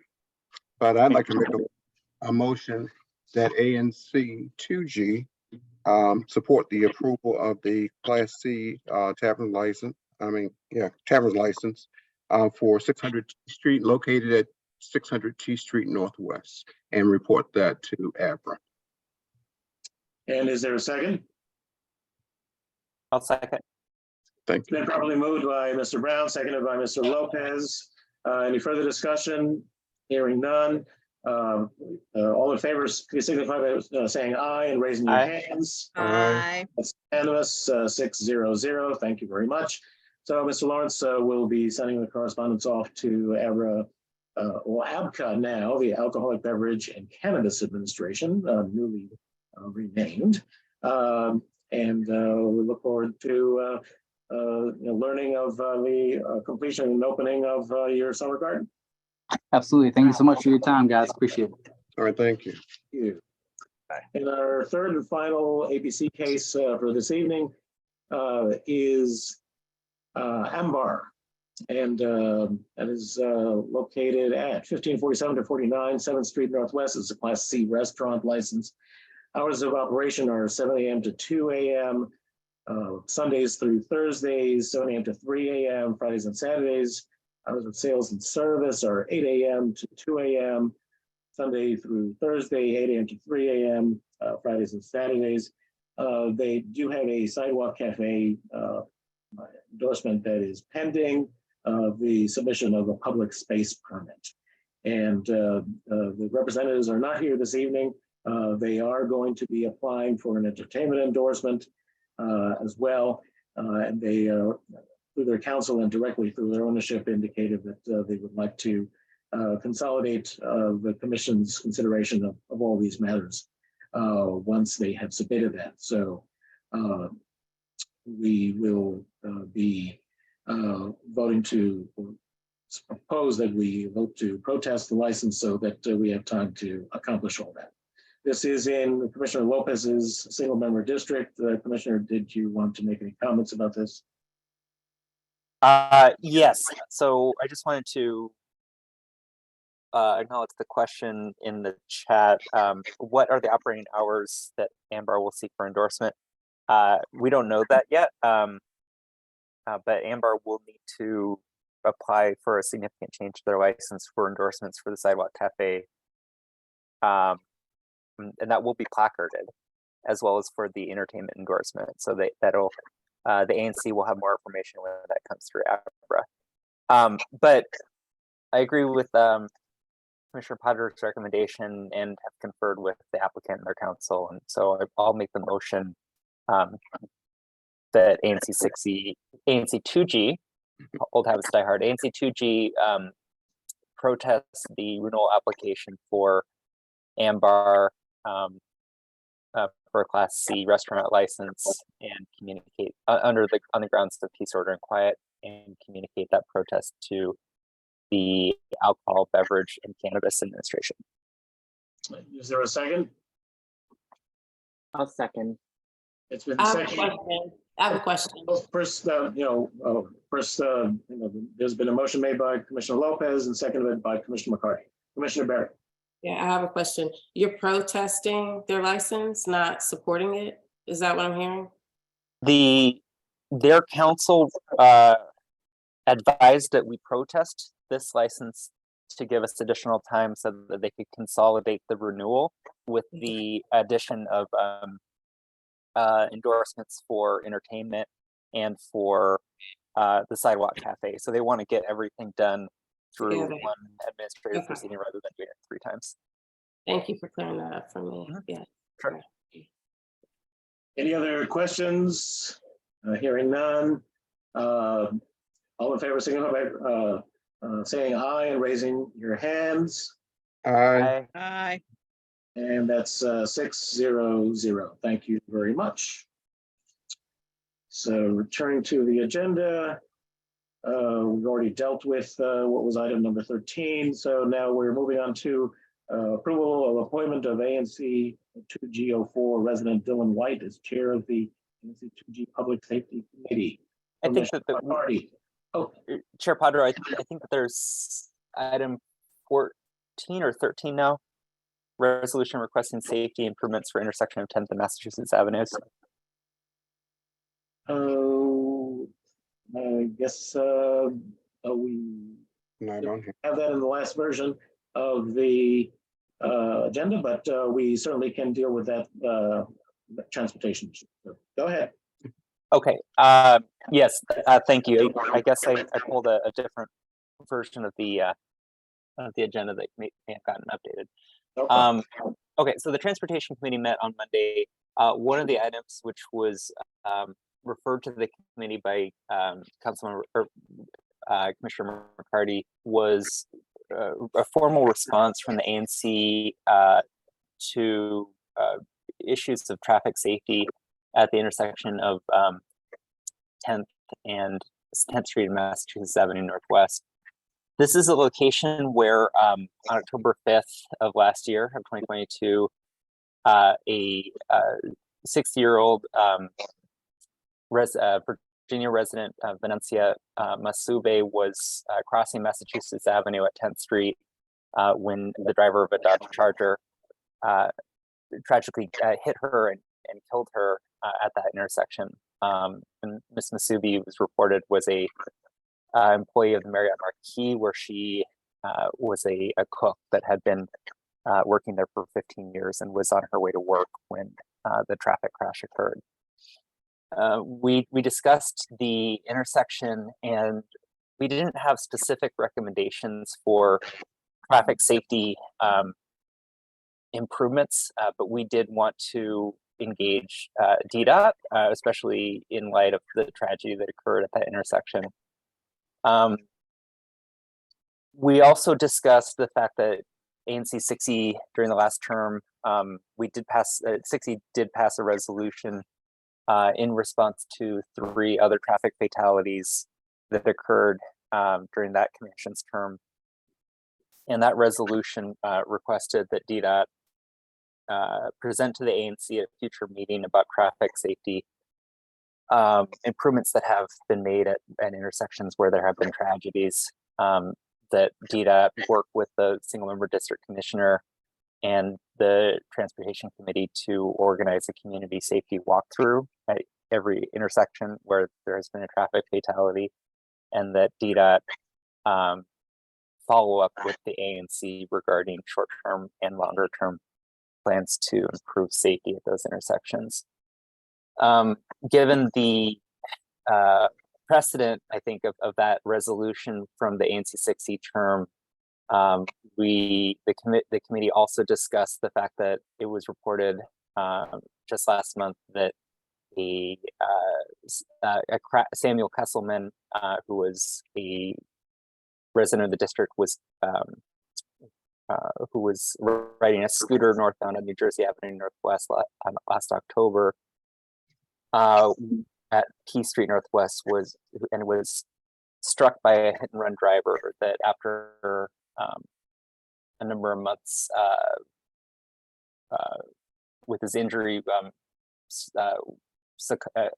ultimately died from his injury on March 27th. And so this is New Jersey MP is within my single member district. And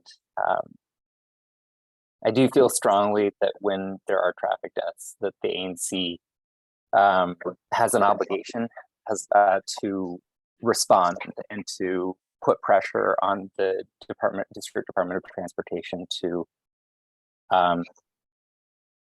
identify and correct the factors that may have led to those tragedies. And so with that, we wanted to extend this resolution to incorporate both the traffic death that occurred at 10th and Massachusetts, as well as the traffic death that occurred at New Jersey and Key Street.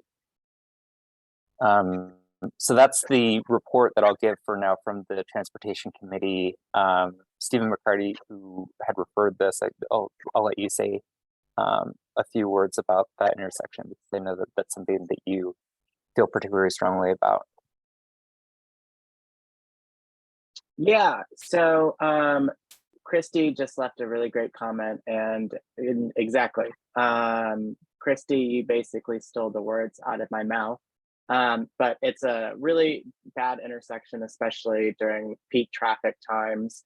Not only for motorists trying to navigate it and beat the light and turn left, almost causing motorist on motorist collisions, but also oftentimes forcing pedestrians and cyclists to weave through all the cars blocking the block, and just causing really, really dangerous congestion there.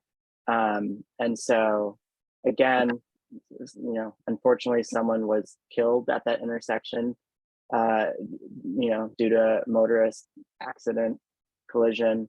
No one should have to fear walking to work, that you're going to lose your life due to just a really scary place to walk. And so the resolution, like Commissioner Lopez said, is really to just get DDOT on it. Not prescriptive, not asking for anything particular. Do an investigation, give us a report, listen to us, and let's figure out how to make this intersection, all these intersections, safer. Thank you. And the 10th and Massachusetts intersection is in Commissioner Berry's single member district. Did you have any comments, Commissioner Berry? Yes, I sent Alex, and I responded to the resolution he sent this morning. My comment was that, you know, we get comments from like the one that's in the chat from Chrissy, and other people who live in the area who experience it as you have. And we come up with solutions because, in my opinion, DC has a history of solving a problem with the traffic camera. And I think that there's something better that could happen. Maybe the lights could be timed better, or, you know, maybe, you know, like was suggested in the chat, a barrier could be placed there to make it, you know, easier to see if you're walking across the street. But I think we should work together to do that. And it shouldn't just be, oh, well, we'll just put a speed camera there, because lives could still be lost with the speeding camera there. So that's my input on that intersection. Okay, other comments from commissioners? I also have one more. I also thought that if we could put like a traffic guard there in the meantime, because it's not going to solve itself immediately. And if it's as dangerous as it sounds for crossing the street, then someone needs to be there to monitor that. All right, other comments from commissioners about the resolution? Commissioner Nigro, did you have a question? Yes, so I can give some feedback. You know, we would love to have TCO officers everywhere, but the reality is they cost money. And so that probably, we can make that suggestion, but it's probably not going to fly, because that's just a labor move, that it's a person, but how it happens at the convention center is that it gets paid for. So, but we can certainly, I think that's a great idea. We can ask, but I'm sure there'll be a no. So, because I ask, so done our task.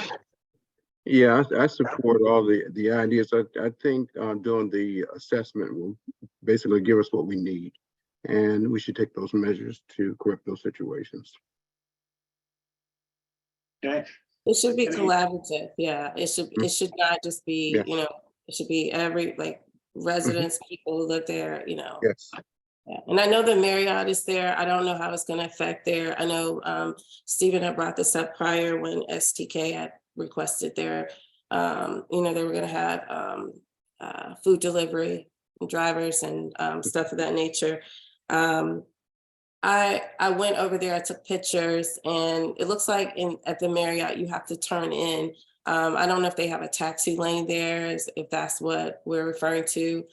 But it looks like you have to turn into the Marriott in order to park on that street right now.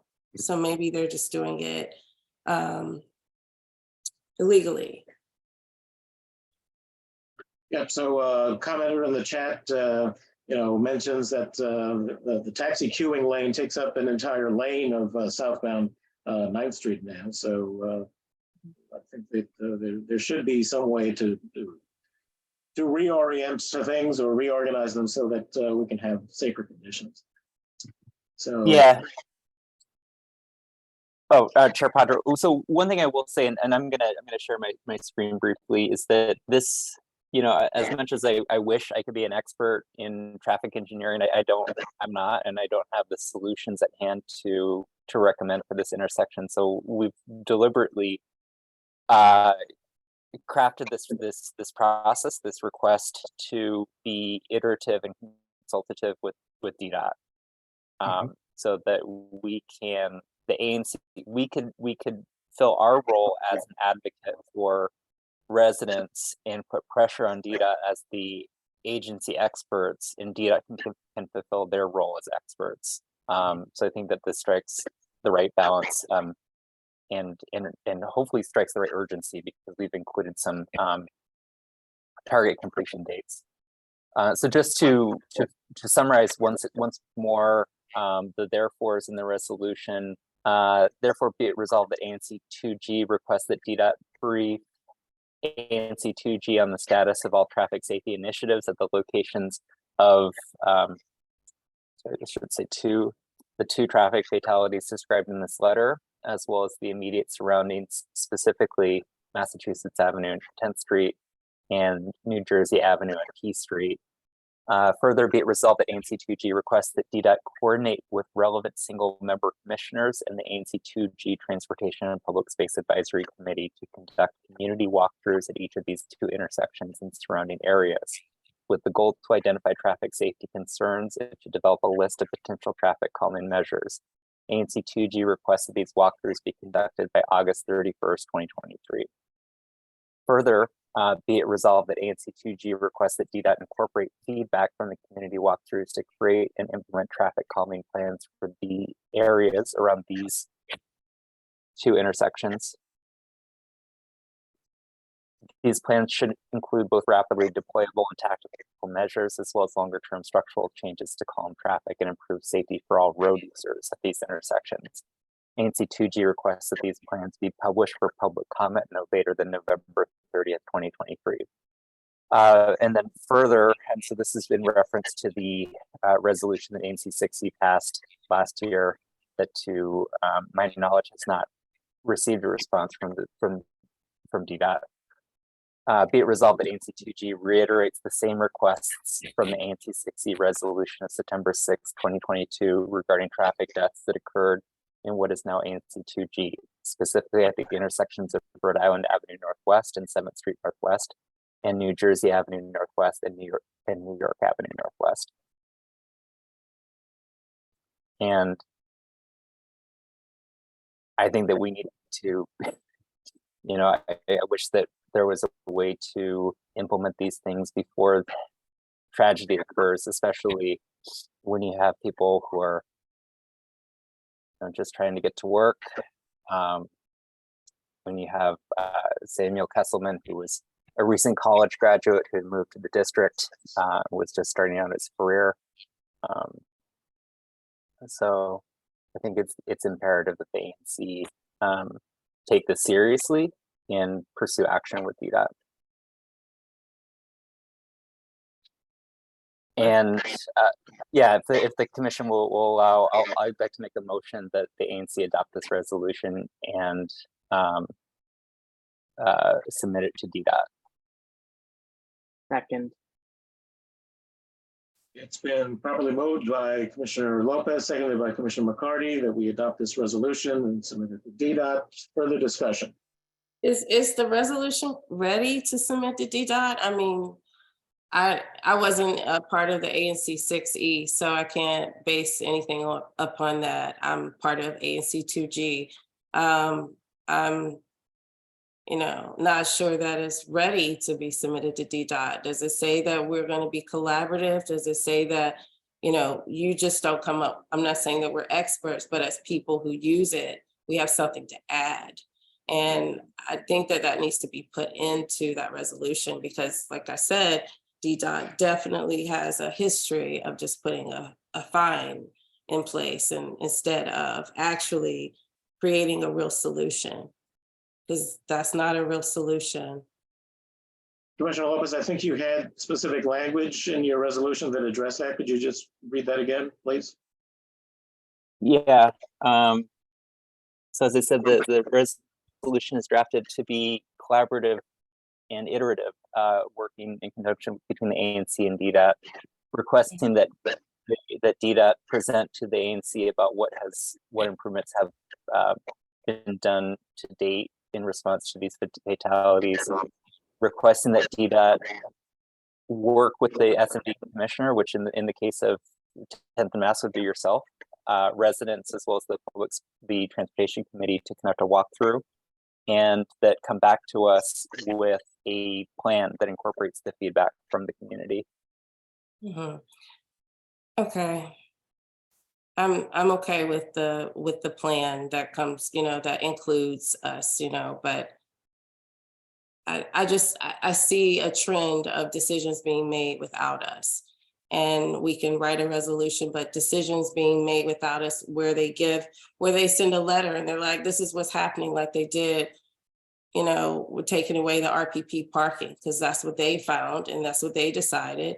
And, it's up to us to fight it. So I'm trying to be proactive in that before we send them something requesting help from them, because sometimes that could result in a negative way towards us as a community.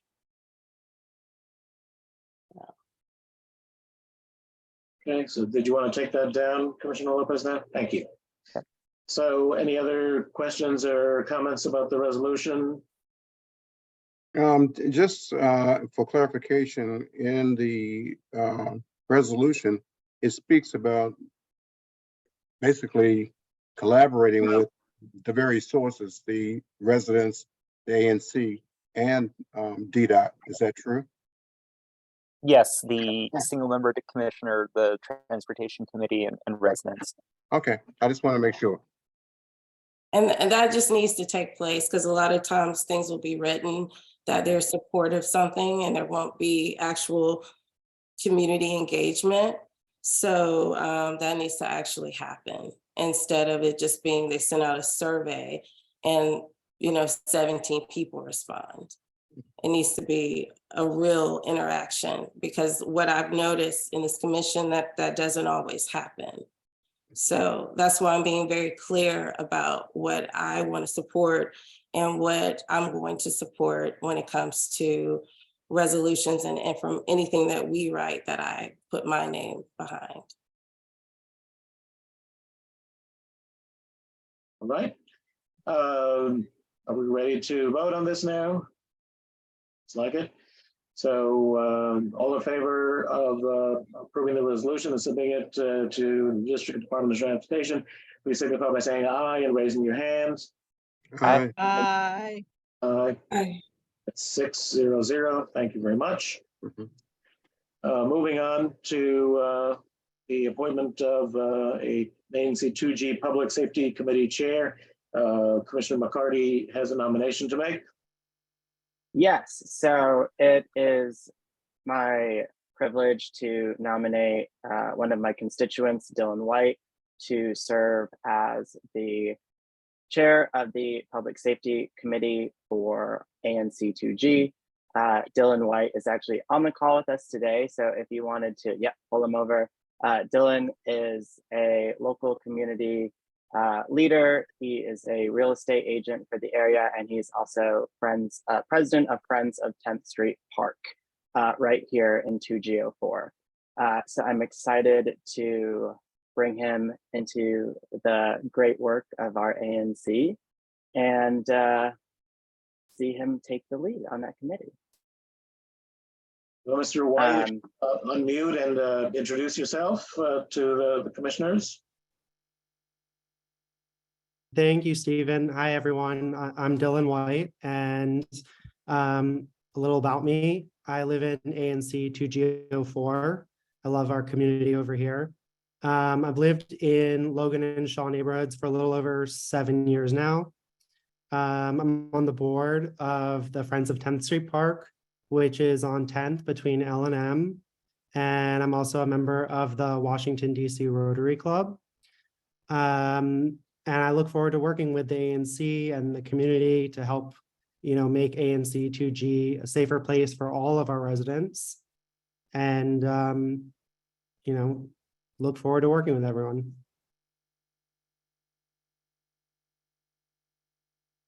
Great. So, Mr. White, we welcome your offer to serve in this manner, and look forward to having you draft a mission statement, for the committee, so that we can add that to the website and begin to recruit members of the committee that will work with you on these issues, and to make sure that we introduce you to the appropriate members of the 3rd District Public Safety team, so that we can hopefully get some positive input that can help us all make us feel safer and be safer.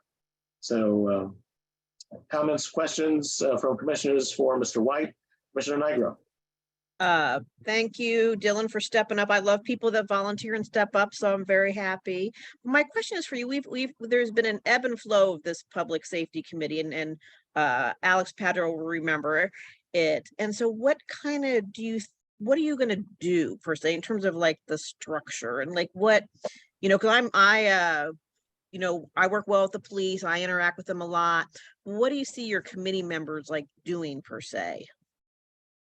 Well, I mean, first of all, I think some more community engagement would be really good. Just kind of figuring out what other people would like to feel safer, or,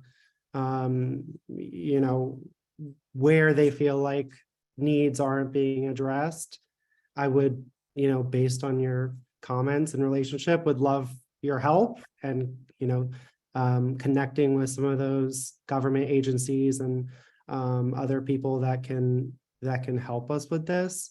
I hope that we're able to recruit some good people from various parts of the neighborhood that have a similar interest. And, I think the biggest thing for me will be outreach, just trying to, like I said, keep in touch with people and see what people want, but then also connecting with those other agencies in the city and trying to bring in the resources that we need or don't currently have, or maybe that are lacking in specific areas. And I'm also open to suggestions and other ideas just based off, I know a lot of people on the committee have been doing this for a while and probably have experience with what works and what doesn't work.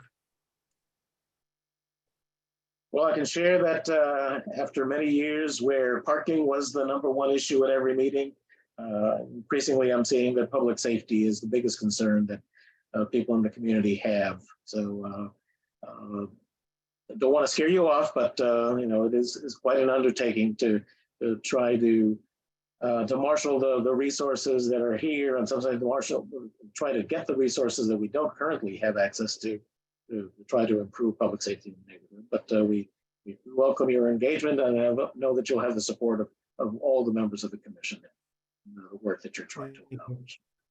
So, Commissioner Berry. Yes, thank you for doing this. I really appreciate you for stepping up. I know this isn't easy. When this was asked of the commissioners, we were like, nope, because it's such a big issue in our area. But I welcome you to anytime you need support. I know there are plenty of residents at 2G05 who would love to help you with public safety. And please reach out to Ms. Daniel Hunter at the Kennedy Recreation Center. That's the name for you. She runs the center. I know that she is very interested in helping out with public safety. Okay. Thank you. You're welcome.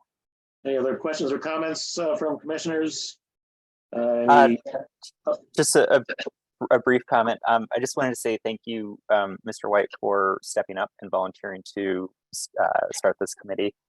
I hope that through the course of this committee that we can take an expansive and holistic view of what we mean by public safety, which is obviously going to be beyond just MPD. There's a lot that goes into public safety around violence prevention and creating resources for those most in need in our community.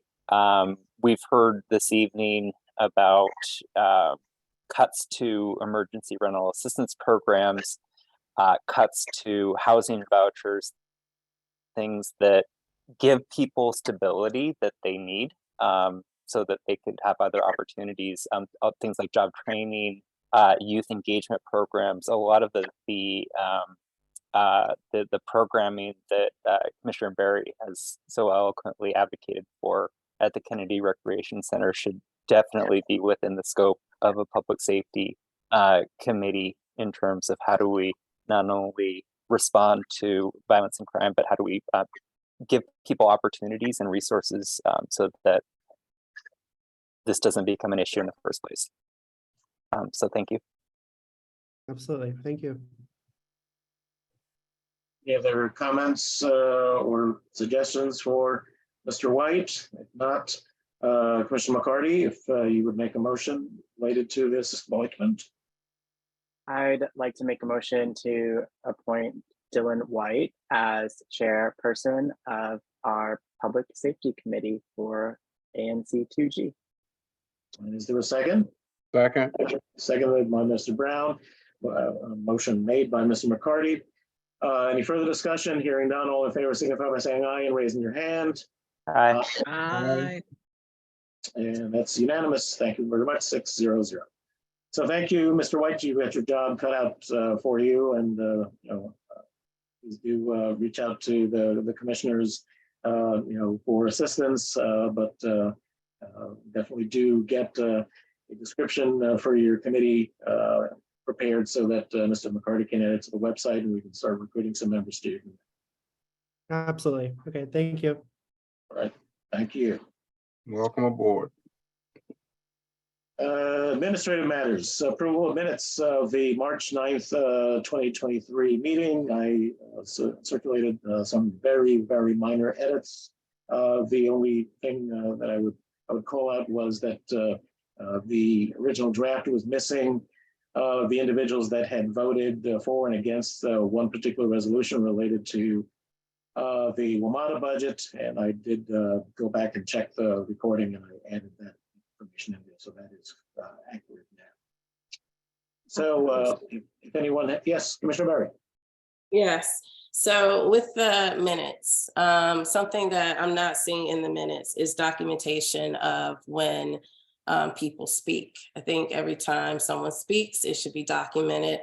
This person said this, is that something that we don't do? Because when I read the minutes, it doesn't read where there is discourse or disagreement or anything of that nature.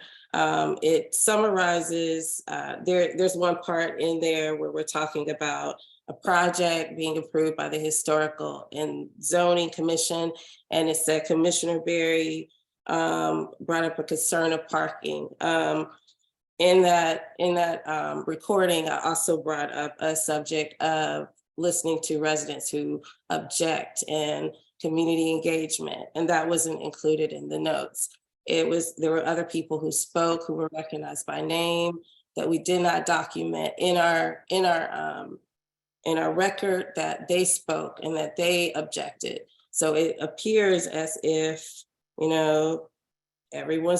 it's just business as usual. And that needs to be documented in our minutes. So Shane, these are professionally done minutes. They are not a storytelling type document. So if you want to add something, it can be added, you can note it. I'm aware what minutes are. Yeah, so let me lesson on that. I understand that. What I'm saying correct. And so the way, let me finish. So the way that these minutes are done is that there's the I'm motion sorry, and you the vote. interrupted me. I Well, was speaking. Shayna, let me just Only finish. one person. You interrupted me, Commissioner Nigro. So let me I was just tell you what you can do. Add whatever you You can want. wait until after I'm finished, and then you can make a So suggestion as to what I should do. Thank you. Could we have some Okay. decorum, please? Right. Just say what you Thank want, you. and I'll say Thank something you. too. I will say what I want. It is important that we document what people say. For instance, today we had the parking issue with RPP. Is it not going to be documented that Dr. Murray came on and said and spoke on behalf of the United House of Prayer for All People? That should be documented in the notes. Those are important key issues. I'm not saying we should list the chat, but we need a record of what happens at these meetings. These are community meetings. So no. Purpose, So hang on a second, Rochelle. The purpose of the minutes is to provide a record of the actions taken by the commission. So that is what our minute taker is responsible for recording. Any additional information that can be added can certainly be suggested, but it is not the normal form for these minutes to have the level of detail that a transcript would include. So Commissioner Nigro, please. Yeah, and the minutes go hand in hand with the recordings that we've been doing for years. And so Alex just said that this is they're just the vote, a little tidbit, and that's all. And they're very tight minutes. And I have to tell you, the auditor for years loves our minutes because the way that they are written, and they're impressed by our minutes. But they go hand in hand with the video where you can listen to everyone. So, and I always refer people, if people want extra dialogue or want to know what Alex Lopez said or whatever, here, go watch the video and I'll even find the segment for you. But these are not those type of minutes. They're tight and clean. But if you want to add something, go ahead and add. We don't, you do what you want. She'll do whatever you want. She'll add it or delete it or whatever. So that's the reason why they are circulated in advance, so that commissioners can see if there's anything that was missed that should have been included, anything that was incorrectly represented so that it can be corrected. That should be submitted, before the meeting at which the minutes will be. Right. Yeah, just let Karen know, and you can listen to the recording, take something verbatim, or she can listen to the recording. She sent the recording after every meeting. Right. I understand that. I just think that as, with the minutes that we should have a record of when people speak, and that's what I'm saying. It could still be cleaned up. It could be, attendee John, I don't want to say Doe, but John Brown said, blah, blah, blah. It's summarized, so that is documented. It doesn't have to be a transcript, but I think that should be notated. We don't have it. So I don't recommend that. If there's a specific testimony that a commissioner wants to see included, then please request that our recording secretary include. Okay, I will. Thank you. And refer them to the video, then they can hear everything, which is much more fascinating than the minutes. So watch the video. We do have a motion on the floor. So all in favor of approving of the minutes as amended, please signify by saying aye or raising your hand. Aye. Okay, that's 6-0-0. Motion passes unanimously. Mr. Treasurer, can you give us an update on the establishment of our bank accounts, our finances, and approval expenses? Yes. As of today, we still have no money. And the reason is that the checks have not come in, and the first check that we write will be to the fund, the security fund. The checks have been ordered. They were shipped out March 31st, and they're still not here. So until we get the first check and submit it to the auditor's office, we cannot write anything. However, I'm taking all of my notes, and as the minutes of every month reflect payments that we voted on, those payments will be made retroactively to January. So, Okay. hey, Tony, what is Dawn saying about that We, lack of no, payment? Dawn basically gave guidance, and it came from Kent Oh, for them good. to open the account. So it was a long process just trying to get it open. So once we got it open, we requested the checks, and the checks are just taking too long to get here. I have been in touch with the auditor's office. They wanted everything in by last Friday. Of course, the checks did not come in. I advised them of what was going on. I have not gotten a response from the email I sent them. So I'm assuming as soon as we get the checks and I get the check written and one of the officers signs off on the check and get it down to the auditor's office, I think it'll be a go. But of course, then they've got to transfer the money from Office of ANC to the bank. And We've I have already missed the first quarter. And I volunteered to help Tony fill up all the Yeah. receipts Yes, all right. and So help. I got good records, so I'll make sure I get everything straight. We're going to pass our test with flying colors. And tonight we have 8 expenses. I'll start with the first one for Karen Yaley. I would like to make a motion that ANC 2G pay Karen Yaley for the fees to maintain the website and produce our minutes for this month's meeting in the amount of $275. Is there a second? Is there a second? I second. Is it 275 or 300? I'm sorry. 275. 275. Okay. She submitted her invoice to 275. Okay. Alex, I do remember something being said about increasing the price. We'll talk about it later because I don't know. We raised it from 250 to 275. Yeah, that was the increase. Okay. Yeah, thanks for reminding me. We'll figure it out. Okay. So anyway. So the motion has been made by Commissioner Brown, seconded by Commissioner McCarty. Any further discussion? Hearing none, all in favor signify by saying aye and raising your hands. Aye. Aye. That's unanimous. 6-0. Thank you very much. 275, Karen Yaley. I'd also like to make a motion that ANC 2G reimburse Commissioner Rochelle Negro for the recurring payment of reproducing the monthly meeting agenda for April of 2023 in the amount of $79.03. No, you have 2 because one. We're taking one at a time. One at a time. 79. That's it this month. All right. All right. Is there a second? Yeah. Okay. All right. Second? No, I haven't heard a second. I'll second. Okay. Been probably moved by Commissioner Brown, seconded by Commissioner Lopez. Any further discussion? Hearing none, all in favor signify by saying aye and raising your hand. Aye. Aye. Same. And one abstain. Nays. One nay. What? No, abstain. Extension. Yes. So motion passes 5-0-1. Yes. Commissioner Negro abstain. Okay. Next item.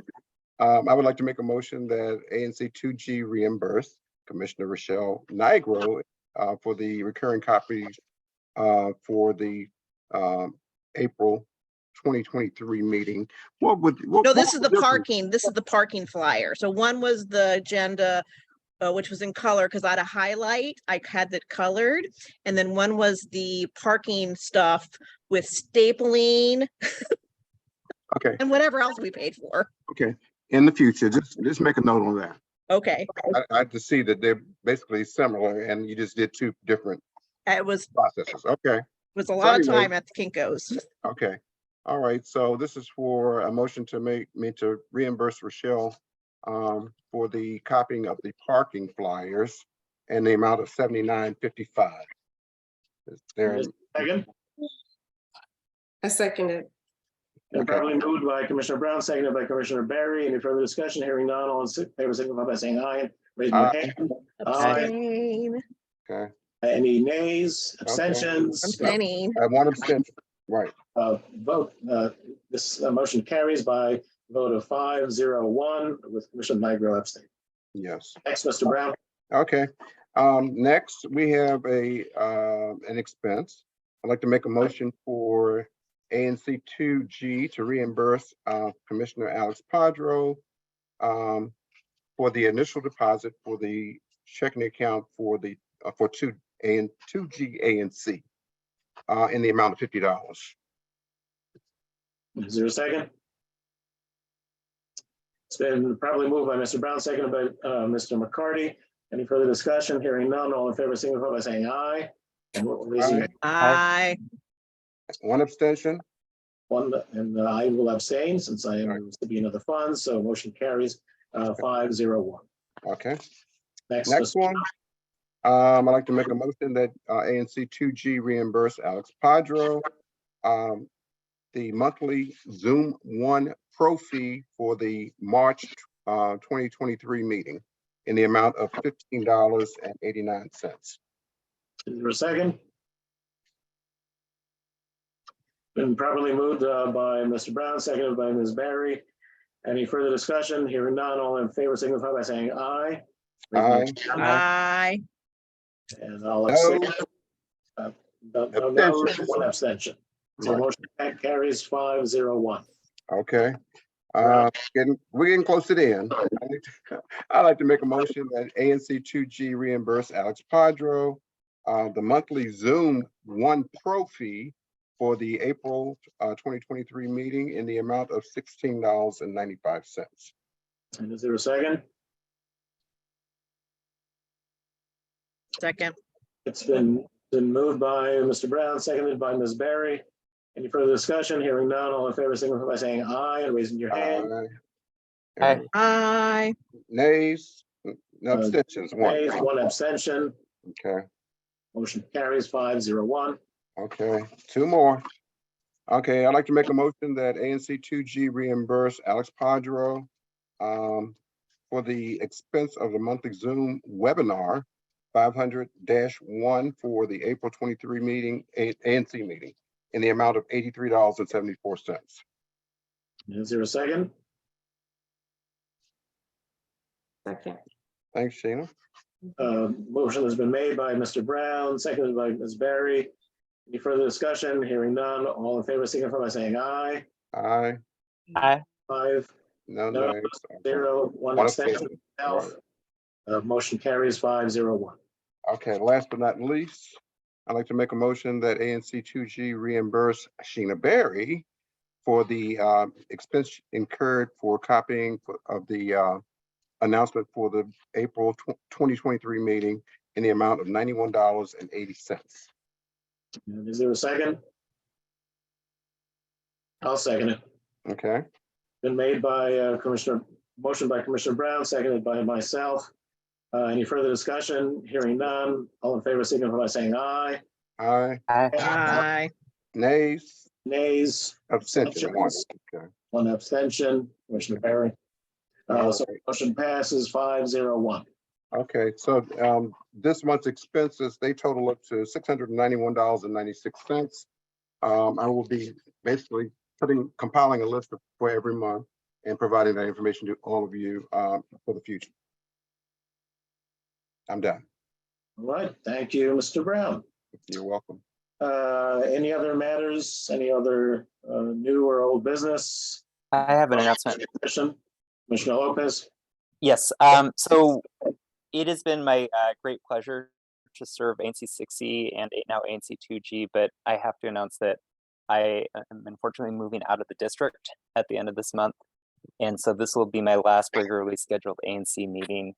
I will be stepping down from my elected duties as a commissioner for TGO2GO3 as of April 24th of this year. And I just want to say that, you know, it has been a privilege and an honor to represent my neighbors.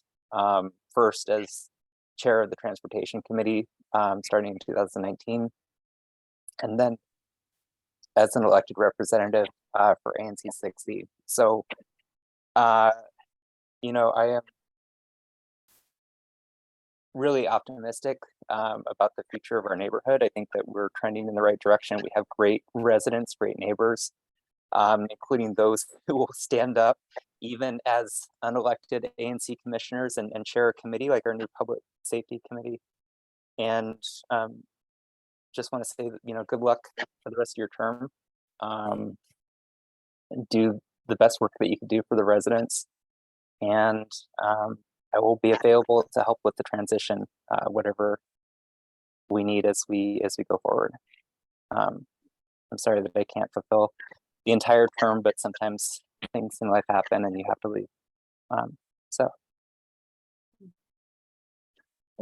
Thanks, everyone. Thank you, Commissioner, and we're obviously saddened to hear that we're going to be losing you.